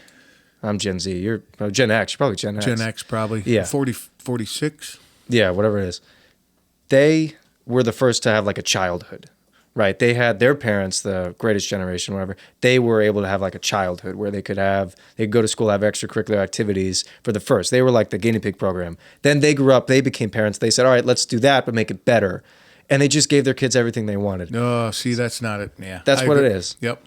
That's what Simon Sinek touches. He said, you're taught at a young age, you can have anything you want just because you want it. You're number one, or you get a participation medal. That's the problem. What the fuck What's is that? Yeah. You start on a job site, you learn very quickly you can't have things because you want it. You can't have that new job. You have to show up. It's just like Eddie Hall saying, oh, well, I'm better at a bodybuilder because you have to prove that you can do it. You're not going to learn in a minute. You're not going to learn in a minute if you're a disciplined person. That comes with time. I don't mean to go on and soapbox. Because I'm right there with you. Is the world just don't fucking care about you. It doesn't. Nobody does. Nobody does. That's great. That's the way it should be. Yeah, and if you have that concept and you understand that, then nothing's going to be given to you. And don't fucking sit here and bitch and cry that the government didn't give it to you, your mom didn't give it to you. No, nobody's going to give you nothing. Yeah. You just got... oh, man, I go... That's just, the participation trophy, and one thing I believe is that have somebody other than your parents yell at you. Mm-hmm. Like, I'd come home, be like, man, the teacher yelled at me. You know what my mom would say? You probably deserved it. Yeah. Oh, well, I ain't getting no support there. Yeah. But she's right. Yeah. I fucking did something that I shouldn't have done. Teacher said, don't do that. Or you're running around the grocery store and the butcher, you know, you're fucking around and the butcher yells at you and you come crying to your mom that the butcher just yelled at you. She said, you're probably doing something you weren't supposed to. Yeah. She didn't go over and yell at the butcher for yelling at me. You know, that's it. To check your ego. It's all check your ego. It's just... Oh, wait a minute. I know what that was going with. Technology has a little bit of to play in your generation. This is what I believe. That you think you're generalizing. Yeah, I hear you. Your generation. No, not your generation, puppy dog. I know. If I put her in a room, she's gonna bark. Bark. No, she's all right, dude. Is you want an Uber? Here. Right. You want to get a hold of somebody? Text Instant. them. Everything's fucking instant. Right? So if I go to a job within a week, how come I'm not making $100,000 in the owner and the manager? Right. Right. So I do have a little bit of compassion with some people when they think that, but you got to look at your context here. You know, since you were 9 or even younger, but since you were 9, you've had an iPhone and you can get anything you want on demand right at your fingertips. Right. But then you go get a job working at a grocery It's not store. instant. Yeah. It takes time. Yeah. At 14 years old. And the guy goes, how come you're not done yet? And you're like, I don't get paid to do that. I'm tired. What the fuck? Dude, you're tired. working 6 hours, kid. Yeah. And you're standing, now running the register, you know, that can be a lot of work if you're working. Yeah. But, you know, I just, oh, man, I know, get I on hear a you. soapbox about that stuff. I could do the same thing. And I'll leave it at this with this topic. The problem is people my age group, they don't have either patience or they don't understand the concept of sacrifice. If you want to give something, if you want to show that you appreciate something, give a little sacrifice. It's what a relationship's about. Yeah, it's checks and balances, dude. That's what it is. If you want to prove to your employer that you're a disciplined, you're a hard worker, you have to sacrifice a little bit. No, I'll stay in the extra job. I'll clean up. I got this. Yeah, I know how to do this. Right. So with that being said, the example that I use, and I've seen it when I was in business and, you know, my corporate jobs and everything, is I'll say, how come this isn't done? And they'll say, well, I don't get paid to do that, so I'm not doing it. When I get paid to do it, I'll do it. No, the concept that you got to have is, I'm going to do it so I can prove to you I can do it. Now you're going to pay me to do it. Right? It's simple. It's simple. It's not easy. Right. It's a simple and like you said, I agree with you 100%. You got to give a little, man. You got to prove. You got to take one step backwards to go 2 steps forward. That's it. You know? All an employer wants to hear, especially, and listen, if you're a 20-year-old guy, you're listening to this is what you need to hear. This is what you need to hear. The employer, all they want to hear is they want you to see the company grow.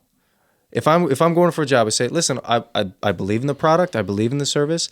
I'm trying to help other people around me because they're doing the same thing. They want me to succeed. I want you to succeed. So that means I got to bend my back a little bit. That's fine because you're breaking your back. You're the business owner. You're the one who's trying to give me the job.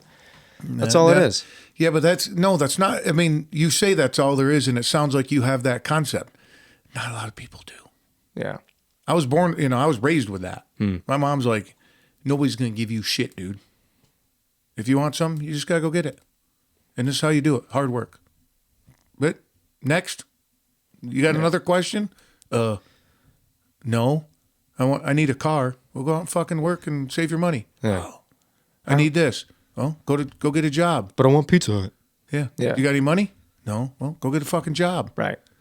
And maybe with these jobs, I mean, because the old-fashioned, everybody needs a doctor, everybody needs a plumber. It takes hard work, it takes time. But maybe what it is a lot of guys my age, they're hustling out like jobs that didn't exist 15 years ago, like flipping shoes online on Nike. You ever hear about that? Guys who will flip products? But the thing is, I've heard of it. Not with shoes. Go ahead.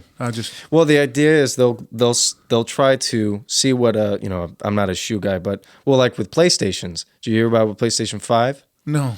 What happened was. Oh, is this where they bought them all up? They bought them all up. The Walmart and Best Buy, all their websites, instead of going in person, they said, all right, well, for COVID reasons, we'll just sell them. We'll ship them and we'll sell them. And I lost my train of thought. And what happened was these scammers, the same people who do this with shoes, the scammers said, all right, well, we'll just buy them all up and then flip the price and just double it. So instead of a PlayStation now selling for like, I don't know, $500, they did it for $2,000. And they sold them all sold day out long. in minutes. People got hundreds of millions of dollars. There was 2 or 3 major companies or scammers, whatever, that did this. And that's all it is. That's capitalism. Well, Listen, it's a beautiful thing. It's got its own demons. Yeah, you're right. Yeah, no, I agree with you. But I mean, America is a land of opportunity, right? But it is. Oh, what's that quote? I got a good buddy of mine at the gym. He says, "It's the land of opportunity, but it's not something like you got to work for your opportunity." I'm going to give you Jesus, dude. We could break it down to a job. Take flipping burgers just for ease of conversation. You want to flip burgers? I'm going to give you the opportunity to do that, and you do it well, I'm going to pay you. I mean, that's all it is. That's it. But the thing, it drives me nuts. I'm so glad that you brought that up. Sometimes I don't even think about it because I get all on a soapbox that it boils down to you got to go to work, and nothing comes easy if you don't sweat for it. That's in all disciplines. You said you were in a blue-collar family. I grew up in more of a white-collar family. Go to college, get your degree. And if it wasn't for you, my parents were very understanding. They were very understanding. They said, all right, you want to become a roofer? You want to do it? All right, but go do it. Go prove that you can do it and think it out. Right. I'm not as huge on like a 5-year plan. I don't advocate for that because things change. You have your, all right, in 5 years, I could estimate I'll make this much money. This is where I'm at in tax bracket. All that's going to change. It's not consistent.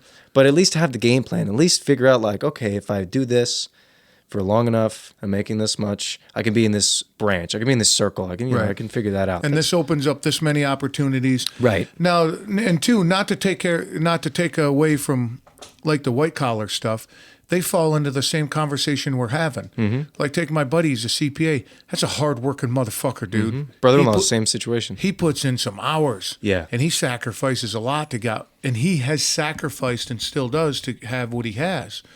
So it's not just a plumber or something. Doctors and lawyers, they put in a lot of work. And they sacrifice just like everybody. It's just different. It's just, they're not shoveling dirt, right? But they got to get up. They got to put in their time and make the sacrifice as well. I don't know this. Maybe I like what you said, work harder or work smarter, not harder. Yeah. Maybe that's where like that planted the seed, right? And then the next generation. Well, what does Bill Gates say? He says, oh no, I think it's Elon Musk where it says, I don't hire, I'm not a, what is it? Elon Musk. I don't hire, what is it? I didn't go to college. I hire people who did. And the idea is that he's trying to get people who are educated in the field so he doesn't have to worry about it. Well, the other thing too is, how smart is that? Now that's working smarter, not harder. Mm-hmm. I don't know how to do that. I know how to do this, whatever this is. Yeah. So I'm going to do this. I'm going to hire somebody. I need this executed. I'm going to hire somebody who knows how to do that. Right. So I can concentrate over here, make $100 an hour. I'm going to pay that guy $50 an hour. I'm still making $50 an hour. I mean, I'm talking simple stuff, but the concept's the same, right? So, but if I tried to do that, I had a guy tell me he made the example of painting a room. He goes, I can't stand painting. Can't stand it. Just hate it. So do I paint my room and dread every minute of it? Maybe do it wrong. And then it doesn't look as good. Yeah. Or do I pay a guy $700 to paint my room, and the amount of time that he does to paint that room and he does a perfect job, I'm doing what I'm really good at, and I made $1,200. Right. That's a great concept. Yeah. Right? So checking your ego. I'm a big fan of checking your ego. Yeah. Man, if you don't know how to do it, just say you don't fucking know how to do it. That's the hardest thing. For some reason, my age group, it's like, well, I want to prove to them. It's like, no. You ain't going to prove nothing. You don't have the skill. They will find out very quickly you don't have the skill. And that's okay. If I'm an employer and a guy and I said, hey, man, I need this done. I'm not comfortable in doing it. All right, you know what? Do the best you can. Learn from it. And then we'll take it once you get to your, I call it terminal velocity. Once you get to that point, you can't go any faster or can't go any further, then we'll help you out. Yeah. But take the initiative and go, hey, man, 2 + 2, that's 3, right? Now it's 4. So next time, why don't you handle this and we'll get to 4. Oh, okay, cool. Yeah. No, I don't have to. So when I had my business, I ran through my assistant. Mm-hmm. You know, we got to a point I needed an assistant. Executive assistant, secretary. Sure. Secretary is a bad word now, right? Is it? I don't know. Anyway. People give problems in the I comment think- section. It's not secretary, it's secreperson, whatever. Oh, yeah, right? Yeah. But so I ran through like 3. So stupid. I have the It's thought. true, though. My Dude, parents people- are gonna listen to this like, are you sure you're not smoking anything? No, but the thing is, though, people will be like, it's not secretary, it's an executive Executive assistant. assistant. Well, whatever. What makes But- it? Oh, were you an executive? No, What is it? you're an assistant. Yeah. Yeah, what is this? Back in Mad Men? Remember that show, TV show? I didn't watch Mad Men. No, I didn't get into great it. show. But so I ran through 2 or 3 people, and I was like, how come they can't get it? This is just easy stuff. Yeah. You know? And now my wife was like, not everybody thinks, yeah, that was weird, huh? How was that? Not everybody has the concepts. You know, not everybody thinks the same. Not everybody consumes information the same. You think because it's easy for you, it's easy for them. She's like, you got to kind of curb it a little bit. So I'm driving down the road one day, and it hit me like a flash of light. So get a new lady in, and just to simplify the conversation, I said, and I called it 1,000 questions, and her name was Madison. And I said, you can ask me 1,000 questions a day, no problem. Call me anytime. But the first thing I'm going to ask you, how'd you handle that? Mm-hmm. So you call me and go, this contract has this in it. And the first thing I'm going to say is, what would you do? Mm-hmm. And she'd say, this, and this. Perfect. Do that. Beautiful. Cool. Within a couple weeks, never heard from her. She just cranking through work. Because now, in her mind, she's even told me this. She's like, I'd come up against a question, and my instinct, which I feel that a lot of people are, and I still do it, my instinct is to call somebody and go, how do I fix this? Yeah. No, take a second, look at it. And I would give her the autonomy and be like, any decision that you make is not going to drown this company. So take ownership of the decision. And if you fucked it up, I'm not going to get mad at you. I'm going to pat you on the back because you took initiative and said, hey, I did this. Okay, you know what? I'm glad you did that, but next time let's do it this way. Yeah. Or, fuck, cool, awesome, nice job. Next. Yeah. Right? So she would say, I'd come against a question and I'd look at it for a minute, and she goes, my first instinct's pick up the phone and call you. And then I think, no, what's he going to do? He's going to ask me how I fixed it. She goes, then I just started answering my own questions. Perfect. So I use that a lot, and I use that with her, and then I started using it with more people, but I call it 1,000 questions. Okay. Yeah, call me anytime. But That's perfect. I'm gonna put it right back in your court. Yeah. My father's got a million of those, being a business owner, interviewing people over and over. Yeah. Yeah, just empower people. People feel good when they can make decisions and act like they own it, which they do in a way. Right. You know? Well, I'd see with a lot of instructors, at least in my background and work background, they have a hard time telling guys good job. Which listen, if you're being Well, that's- coddled, that's the last thing you need to hear. But here's, Yeah. from my perspective, this is what you need. You're a new guy, you don't know anything. They're showing you minimal stuff, right? Small things. But then you get those things done, and they come up to you and say, okay, good job. Now focus on this because you're doing this poorly, but this, you're doing perfect. Move on. That's what you need to hear. So you're not worrying about everything constantly. You're not worrying about, well, Did I do this right? Did I do this right? Did I do this right? No, good job, move on. That's all, Right. you know. Yeah, but that goes back a little bit to in that industry, and you don't get talked to like that. Cause, You don't. You know, growing up, because that's what a man does. You just do your fucking job. And if it's wrong, I'll tell you. Other than that, just keep working. Right. That's how I was, that's how, in my culture growing up, that's how it was. Right. So I agree with you, and I tried like my customers. I think you did great the last month doing this. I appreciate the hard work you do. Now let's work on this. That's how I handle my customers now. I compliment them. And again, I don't kiss your ass. I'm not that way. And I don't coddle you. No. Cool, dude. Your numbers are up from last month. Nice. Now, this. Right. Right? Bring on the responsibility. Right. Yeah. Yeah, that's I had something else with the job thing too. Yeah. I wanted to pick your brain on something, but if you got it. No, go ahead. I should fucking. I've heard you talk about, you smoke before. You smoke weed? Yeah. I don't advocate it for it, but I mean, do you regularly or what? No, What do you do? no. I was a big cokehead back in the day. Yeah. And smoked a lot of weed. Once in a while, I'll smoke a little or depend. I mean, and it's extremely far and few.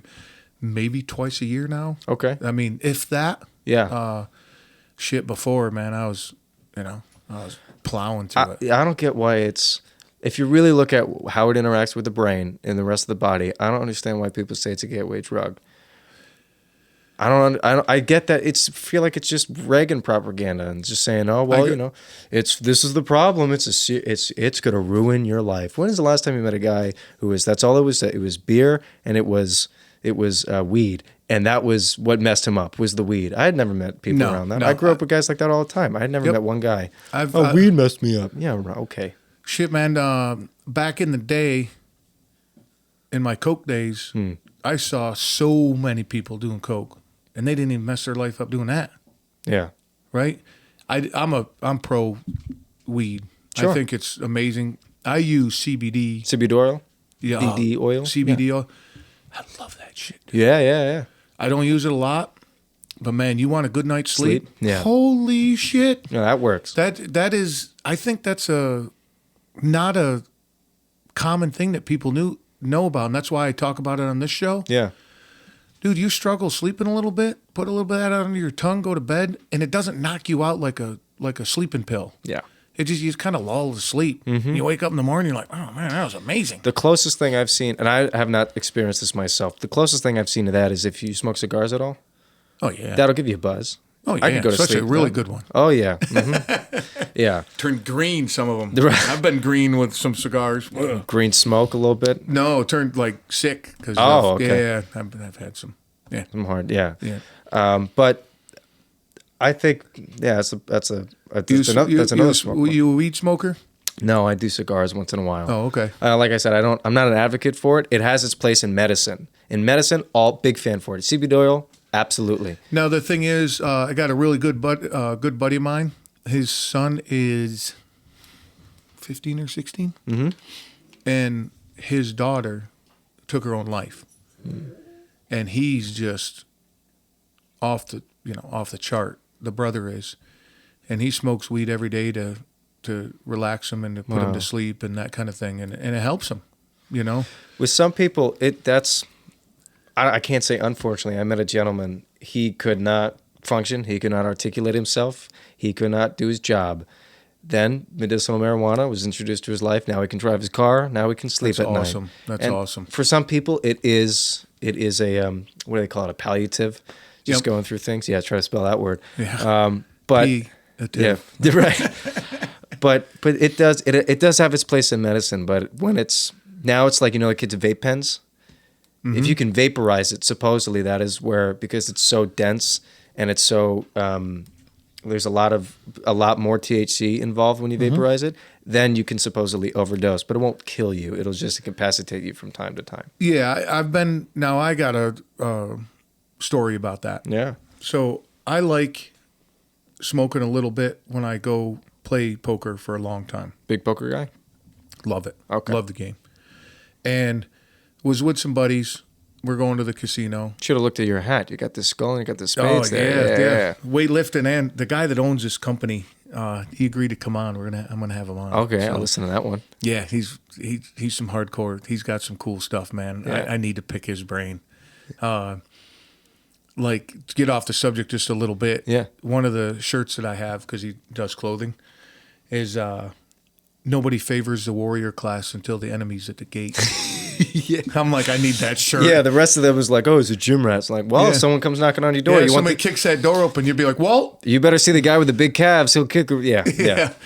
So we're going to the casino, and my buddy's like, here's some edibles, right? I'm like, well, that's a whole different thing. Yeah. So that's a whole different animal. He gives me a bunch of chocolate, and I don't, at the time, this was a long time ago. Yeah. And at the time, I didn't know nothing about it. And I know the guy, trust him, and so I take it. He's like, it'll take a while to kick in. Okay. I don't know what he's feeding you, man. And we're and we're smoking and everything too. And we get to the tables, and I'm sitting there, and I'm pretty fucked up. Yeah. And all of a sudden, I just kind of like droop, and my eyes almost close. I can barely see out of my eyes, and I like start to drool. Jeez. And I'm like, what? And I couldn't, Right. And a guy across is Miller Lite basic or acidic? Yeah. yeah. And a guy across the hall or across the table goes, "Hey, you're fucked up." And I'm like, yeah. And for like, I went to the bathroom. Yeah. And I leaned against the tile wall for like 15 minutes. It fucked me up. But I'll tell you what, for like 3 hours after that, amazing. In what regard? Just the high? It chilled you out. Okay. And relaxed, no stress. You didn't fucking panic. Any visual changes, or it was just calm down? Yeah, Really? just calm down. So what I found out later is, again, I am no medical doctor. Yeah. But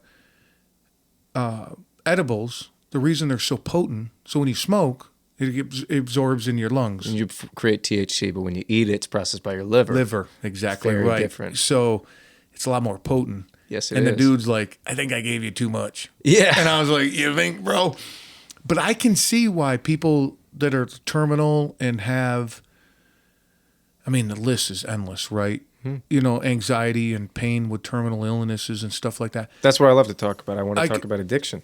I can talk on my podcast. Oh, yeah. I could talk to you about addiction. I'm over 3 years sober. God bless you. Thanks, man. From alcohol. Okay. Yeah. Just one day I said, "No, I'm good." Yeah. Quit cold turkey. And so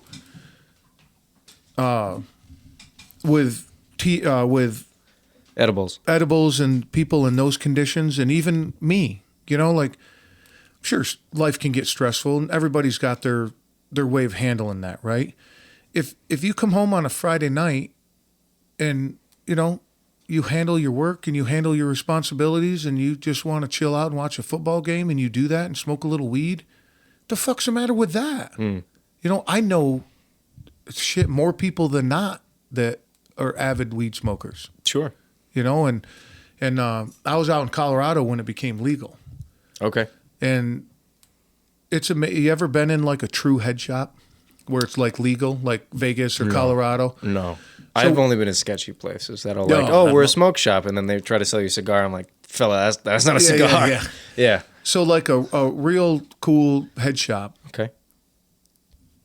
These guys and ladies, of course, have come so far with this kind of shit, dude. I was playing poker years and years and years ago in a league, and this guy, his job, he had like a business growing medical marijuana, okay? And this was before it was legal. And he made an incredible amount of money every month. And he cleaned carpets during the day. I'm like, "Dude, look, you're making all this money." And he goes, "No, when it becomes legal, it's going to become gangster shit. People are going to be doing all sorts of crazy shit. I'm saving all my money. And as soon as it becomes legal, I'm taking all my cash, and my wife and I are going to some third world country and living our life." And I go, "Good for you, bro." But this guy was amazing. I loved hanging out with this guy because he had a true passion for it. Yeah. That's absolutely what we need. Yeah, he was a businessman. Yeah. Was brilliant with his business. Mm-hmm. But like he would bring this shit to the poker game. Like at this time it was unheard of. Yeah. Like candy and sodas, right, and like food, and he's like, "I mixed this strain with this strain, and I did this, and I grew this one plant." Okay. And if I put and I'm totally butchering his shit, but you get the point. And he's like, then I if I put these two together, it handles anxiety better. But if I do all this kind of shit, it handles pain better, like true pain. Yeah. And like he was so fucking ahead of his time. It was amazing listening to him talk because he was so passionate about it. And I was like, this guy's fucking cool. Yeah. Right? So he ends up, it became legal, became all sorts of crazy. Never heard from him again. Find out he's in Greece. He's just chilling. Thailand. Wow. Took all his money. Him and his wife are in Thailand, just fucking chilling. God bless him. Well, I don't know. This was so long ago. So I don't know what they're doing. Now. Yeah, I don't know what they're doing now. But yeah. But it was just so cool to see somebody, he's not like a drug dealer. He like has a passion for it. So going back to a head shop, like a real cool head shop, you walk in and the guy will be like, "What's up, man? What are you here for?" And you're like, "My right knee hurts, man. And I just need a little," and he's like, "Hey man, that's over here." And he's got all this stuff like, it's like a drugstore, dude, like a Walgreens. People demonize it. They do. It's old time thinking. It's old time. The difference is there's edibles, which, like you said, it's processed by your liver. It develops into 11-hydroxy metabolite, which is 5 times more psychoactive than THC. Boom. Very different. That's why they're so good. Well, I love being sober. I like the idea of being fully aware of things, but absolutely, it has its place in medicine. I agree. But as a recreational drug, you don't agree with it? We're in Jersey. You have to understand, it's going to be 21-year-olds that are like, yeah, let's go smoke up. That's what I got a problem with. Now, driving high, driving drunk, very different things. Yep. Very different things. You'll just be cautious in going 30, miles under the speed limit as opposed to over. So I understand that. But I just don't like the idea of a guy my age going into a store and buying whatever he wants. That, and I think it's going to affect relationships. I'm pro now, just straight. I'm pro marijuana. I think it's got its places, but you got to be an adult about it, right? And there's a reason. Alcohol still can. I'm an alcoholic. I've been sober 3-something years, a little over 3 years. People have trouble with, we can't buy it till you're 21, right? Well, there's scientific fact that your brain doesn't develop till you're like 24, 25, right? If they make it at 25, legalize it. Right. They age, but it's going to be 21. But the thing is, though, it's always going to have a black market. Yeah. I mean, look at the prohibition, right? You take something away, it's capitalism. People are always going to find a way to sell it and make money. Just with everything else. Yeah. It's like everything else. Look at the vaccines and shit now. Same thing, dude. They're doing that kind of shit too. So, but I do believe it'll have an effect, using your terminology, guys and people your age coming in long-term job market careers, that kind of thing. Well, it interacts with your brain. It's profound. Yeah, it's the same thing with this is a different topic, but like puberty blockers. If you're a kid and you want to take hormones to then change your body metabolically, chemically in your brain, you change. It's the same thing with THC. It's going to change the way your brain literally develops. If you're 25, do whatever you want. I'm all for it. 25, you can do whatever you want. You're an adult. You know who you are. 17, 18, 21. You don't know who you are, man. What am I, 20? I want to get married. Like, I get it, but I was raised differently for that. But if it's like you want to go out drinking and partying, it's like, all right, listen, dude. Drink what you want. Next day, you're not gonna want to go to work. It's Sunday night. You're not gonna want to go to work. You're not gonna want to show up. You're not gonna be the best version of yourself. Wait till you're 25 to make that decision to go partying. Well, yeah. The other thing, like you said too, a Monday night football. You're watching Monday night football. You get high as fuck with your friends. Now you don't make it to work, or you do make it to work. Again, like you said, you're not the best version of yourself. Look at the little bigger picture of that. Who are you letting down? Yeah. If you and I work together and you get high as fuck drinking whatever on Monday night, you don't come to work on Tuesday, who's that affect? Me. Because now I got to cover your ass. I mean, I'm talking real life situations. It'll affect your family. It'll affect your friend group. Everything. But, I mean, it's, I've known people, and I still know a ton of people, smoke regularly. They function. It's no big deal. It's like smoking cigarettes to them. They take responsibility. And I know more people like that than the other side. Same here. You know what I mean? I know a couple people that you're like, dude, you need to fucking put that down. You got to calm down. You got to calm down. If you're able to moderate it and you're able to be adult about it and not like, oh, this is fun. This makes me feel good. It's not always about feeling good. No. And the CBD, what it does for me, sleeping and then joints. Yeah. Joints, because I drive a truck, that's what probably keeps me from smoking. I don't need to get in an accident and lose my license that way. But it calms you down and does it help you focus sometimes? CBD? Yeah. No. For me, no. No, done. Now, I know people that it's with weed, they're fucking hyper focused. Yeah, because that's how it affects them. It affects everybody different. Right? It's like coffee. Sometimes it gets people jacked up. Sometimes it calms you down. Yeah. Yeah, I had I had ADD as a kid, and I had small amounts of coffee to actually help me focus. Yeah. No, I just drugs are. I've been in that world of drugs. I was in it for a long time, and I've seen people just completely lose everything. Yeah. You know, and look, I mean, use me for an example. You know, I was fucking huge cokehead. Look at me now. I mean, family, job. I'm a responsible adult. Yeah. I take care of things. I take care of my body.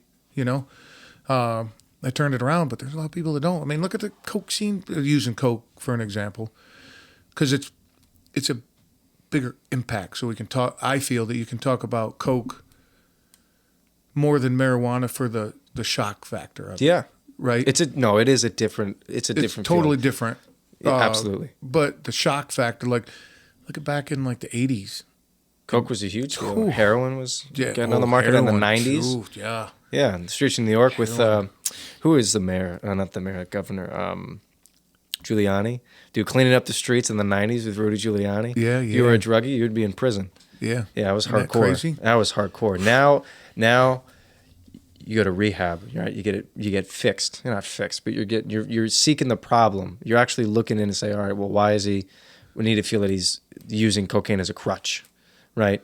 Mm-hmm, and actually trying to meet him where he's at. I believe that if you want to talk about addiction, I was using it as a crutch, and I do believe that most cases you do use it as a crutch. You know, escapism. It's like watching a movie, or it's not just like watching a movie. Well, but you know, you go to the movies for turn your brain off. You turn your brain off, and it's escapism, right? So if you're high as fuck on whatever drug that you choose, and laying on your couch for 4 hours, you're gone. Yeah. You're not handling responsibility. Now, speaking of that, you're talking about addiction. I have a guy. Absolutely love ASMR, man. Thanks for bringing that up. I can finally talk about it. Woof. No. The guy that helped me out with my addiction. So my mom was diagnosed terminal, right? And I was just all fucking tore up. So I call him. I go, man, I just need to talk to you. He's like, yeah, what's up? And I tell him, he's like, oh, dude, we talk about What's going on, yeah. And he goes, you want a drink? I go, actually, I do. He's like, that's cool. Go ahead. And I was like, what? What? He goes, yeah, well, fuck, go drink, dude. He goes, tomorrow you'll wake up with a hangover. Your problems will still be there. And I was like, oh, that actually makes sense to me. Yeah. So I went to the gym instead. But that's what it should, in my opinion. Now, it's not, it should be for everybody. I was about to say, well, it's not for everybody. It should be for everybody. If you work out and you ever heard of like a runner's high? Oh, I get a lifter's high all the time. I don't know about a runner's high, but working out should, if you're doing it correctly, have a tonic effect. You drink coffee, or maybe you dip a little bit, whatever it is, or you drop a little bit, that has a tonic effect on you. If you're working out consistently, you find what you enjoy, you have fun with it, you're hitting the bags, you're jumping rope, you do little cleans and presses, that will have a tonic effect and you'll get addicted to it in the best way possible. You're not going to be there 8 hours a day, but you'll be there maybe an hour a day, just doing what you can. Yep. And the thing is, too, when you talk about working out, sure, I have my abilities and what I like to do. Yeah. And people are like, I wouldn't do that. You don't do that. Yeah. This is mine. It's not yours. There's a 7-year-old in my gym. She's not doing deadlifts. Yeah. Just do something motion is lotion. Motion's lotion. Just do something. My back hurts. The reason your fucking back hurts is because you don't move. That's another thing. And anybody that wants to talk, you heard, if you've been listening to this, you heard my backstory. Don't fucking come to me with a back problem. I've had it. I still have it. I still have limitations, what I can do and what I can't do. But I work around it. Do you see? I don't freestyle squat. I just don't. Okay. Well, I ain't gonna fuck up my back. And when I deadlift, it's with a T-bar. I don't deadlift with a straight bar. Yeah. T-bar was that? That's not that hex one that we talked. No, Oh, the one hex on your back? No. So I deadlift with the Or one not where on your back. where you stand inside it. Yeah. Isn't that's hex not, bar? Yeah. Whatever. I call it it is. T-bar for some reason. Sure. But I deadlift with that because now I can keep my back, a certain way. Right. And it feels, but you just work around it. You got something wrong? Your fucking right knee hurts? Okay. Just do something around it. Yeah. No, the people that just sit down. Rogan has a bit about this. He says, I can't stand the people where it's like you wake up, go in the car, sit down. Go to the meeting, sit down. Yep. Go to lunch, sit down. Get home, and we'll go work out. No, I'm tired. I don't feel like it. I don't have the energy to work because you're out. fucking sitting around all day. I'm yelling at my friend right now, trying to get him at my gym. He's like, oh, the doctor said I shouldn't lift anything. I said, all right, listen, I'm not a doctor, but if you think about any other injury ever, people have always worked around it. They never just sat home twiddling their thumbs like, oh, I wonder when I'm going to be able to lift. Yeah, I wonder when I'm going to be able to lift the grocery bags off the car. Well, the other thing, too, is my neighbor is an old dude. He's like 80-something years old, and he still goes to the gym. And I love, That's beautiful. Yeah, I love it. And we talk shit all the time, right? Yeah. So I'll come in from the gym, and I live in an apartment building, so I'm going down the hallway. Yeah. He's like, Jesus, dude, make room for somebody else coming down the road. And we got talking not too long ago. He goes, do you do HIIT classes or, HIIT exercises? Mm-hmm. And I go, nope. He goes, my trainer said that's all you need to do. And I go, dude, that's all you need to do. Yeah. Look at, dude, you're 80 years old. You're going to the gym. Fucking God bless you. Yeah. I think this is amazing that you still go to the gym. He's giving you a workout. I go, me personally, us as a human being, the way we're built, we're made to carry things, walk, push things, pull things, and put stuff over our head. Right. Okay? Deadlifts, bench press, overhead Military presses, Yeah. all that stuff. That's all. That's it, dude. Just do those. Mm-hmm. You don't have to go do a WOD workout and do all that crazy shit. Is it cool? People love it. It gives them purpose. Fucking get after it. Absolutely. I love if that brings you joy, absolutely have at it. I don't want none to fucking do with it. Yeah. Right? But people look at me and go, dude, you're nuts. No, thanks, dude. The workout I do. Yeah. But I'm okay with that. That's what I'm saying. We talked about it off the air. That's why we have red cars and blue cars. Yeah. People like different shit, dude. Yeah, man. If Everybody's body's different. They have different requirements. and how fucking boring would the world be if everybody was the same? Mm-hmm. Right? Man, I love capitalism. Yeah. Yeah. No, absolutely. That's a weird thing when people try to standardize a workout and depending on, there's a guy on YouTube, Jeff Nippard. He's got a weird name. Nippard. Nippard. He's just here's the thing. He's 5'3". He's like 180 pounds. So Well, he's yoked. Because his last name is Nippard. Yeah, right. That's why he's yoked. I gotta go, man. Well, no, but he's yoked and he's coming out with his understand of medicine and plyometrics and compound movements is probably the most objective that I've seen. Because he'll take a workout and say, okay, well, this isn't for everybody, but this, if you want to work out this muscle group, this is how you get the most out of it. Mm-hmm. So he'll break down the science of how your skeletal muscles will interact with your bones and ligaments, and he's very accurate, and he'll be objective with anything that he presents. He won't make a bias and say, no, if you wanna get the best workout, this is what you got to do. That's not what it is. Yeah. So if you're looking at it from an objective sense, and you can say, I want to work out, I want to get tendon strength this way. That's what you do. This you want to get tendon strength, do a couple squats. Can't do a couple squats, use a T-bar. You can't use a T-bar, do a deadlift. Do something else. Do something different. And nowadays too, with maybe not a meathead gym, but like these fitness clubs. Yeah. They got a machine for everything. I'm not a huge in machines. I've been getting into them more and more because what I do is I'll do like 5 sets of 20. Okay. So I use the cables for that. Well, I'll use cables, but like when I say machine, I think of cables. I don't think of a machine. Yeah. Well, I'm thinking of like an assisted leg press or a hamstring curl. I think there are more effective ways. If you're recovering, like your neurosurgeon said, absolutely, that's what you should be doing. Or if you want to focus on a certain muscle group, you tore your bicep, do a couple bicep curls. But Evan, you have to understand, you're 20 years old. That's what saying. But what I'm saying is, if you're recovering or you're older, then yeah, machines are for you. But if you're not and you're 30 years old, get after it. You shouldn't be working out in the machine. But who am I to say? Well, that's the other thing, though. Going back to whatever you're comfortable with. If you're in the gym, good for you from the beginning. Yeah. If you just go to the gym and walk on the treadmill for an hour, God bless you, dude. Because you got out of the house and you're doing something. Your body has energy requirements. You got to get after it. Yep.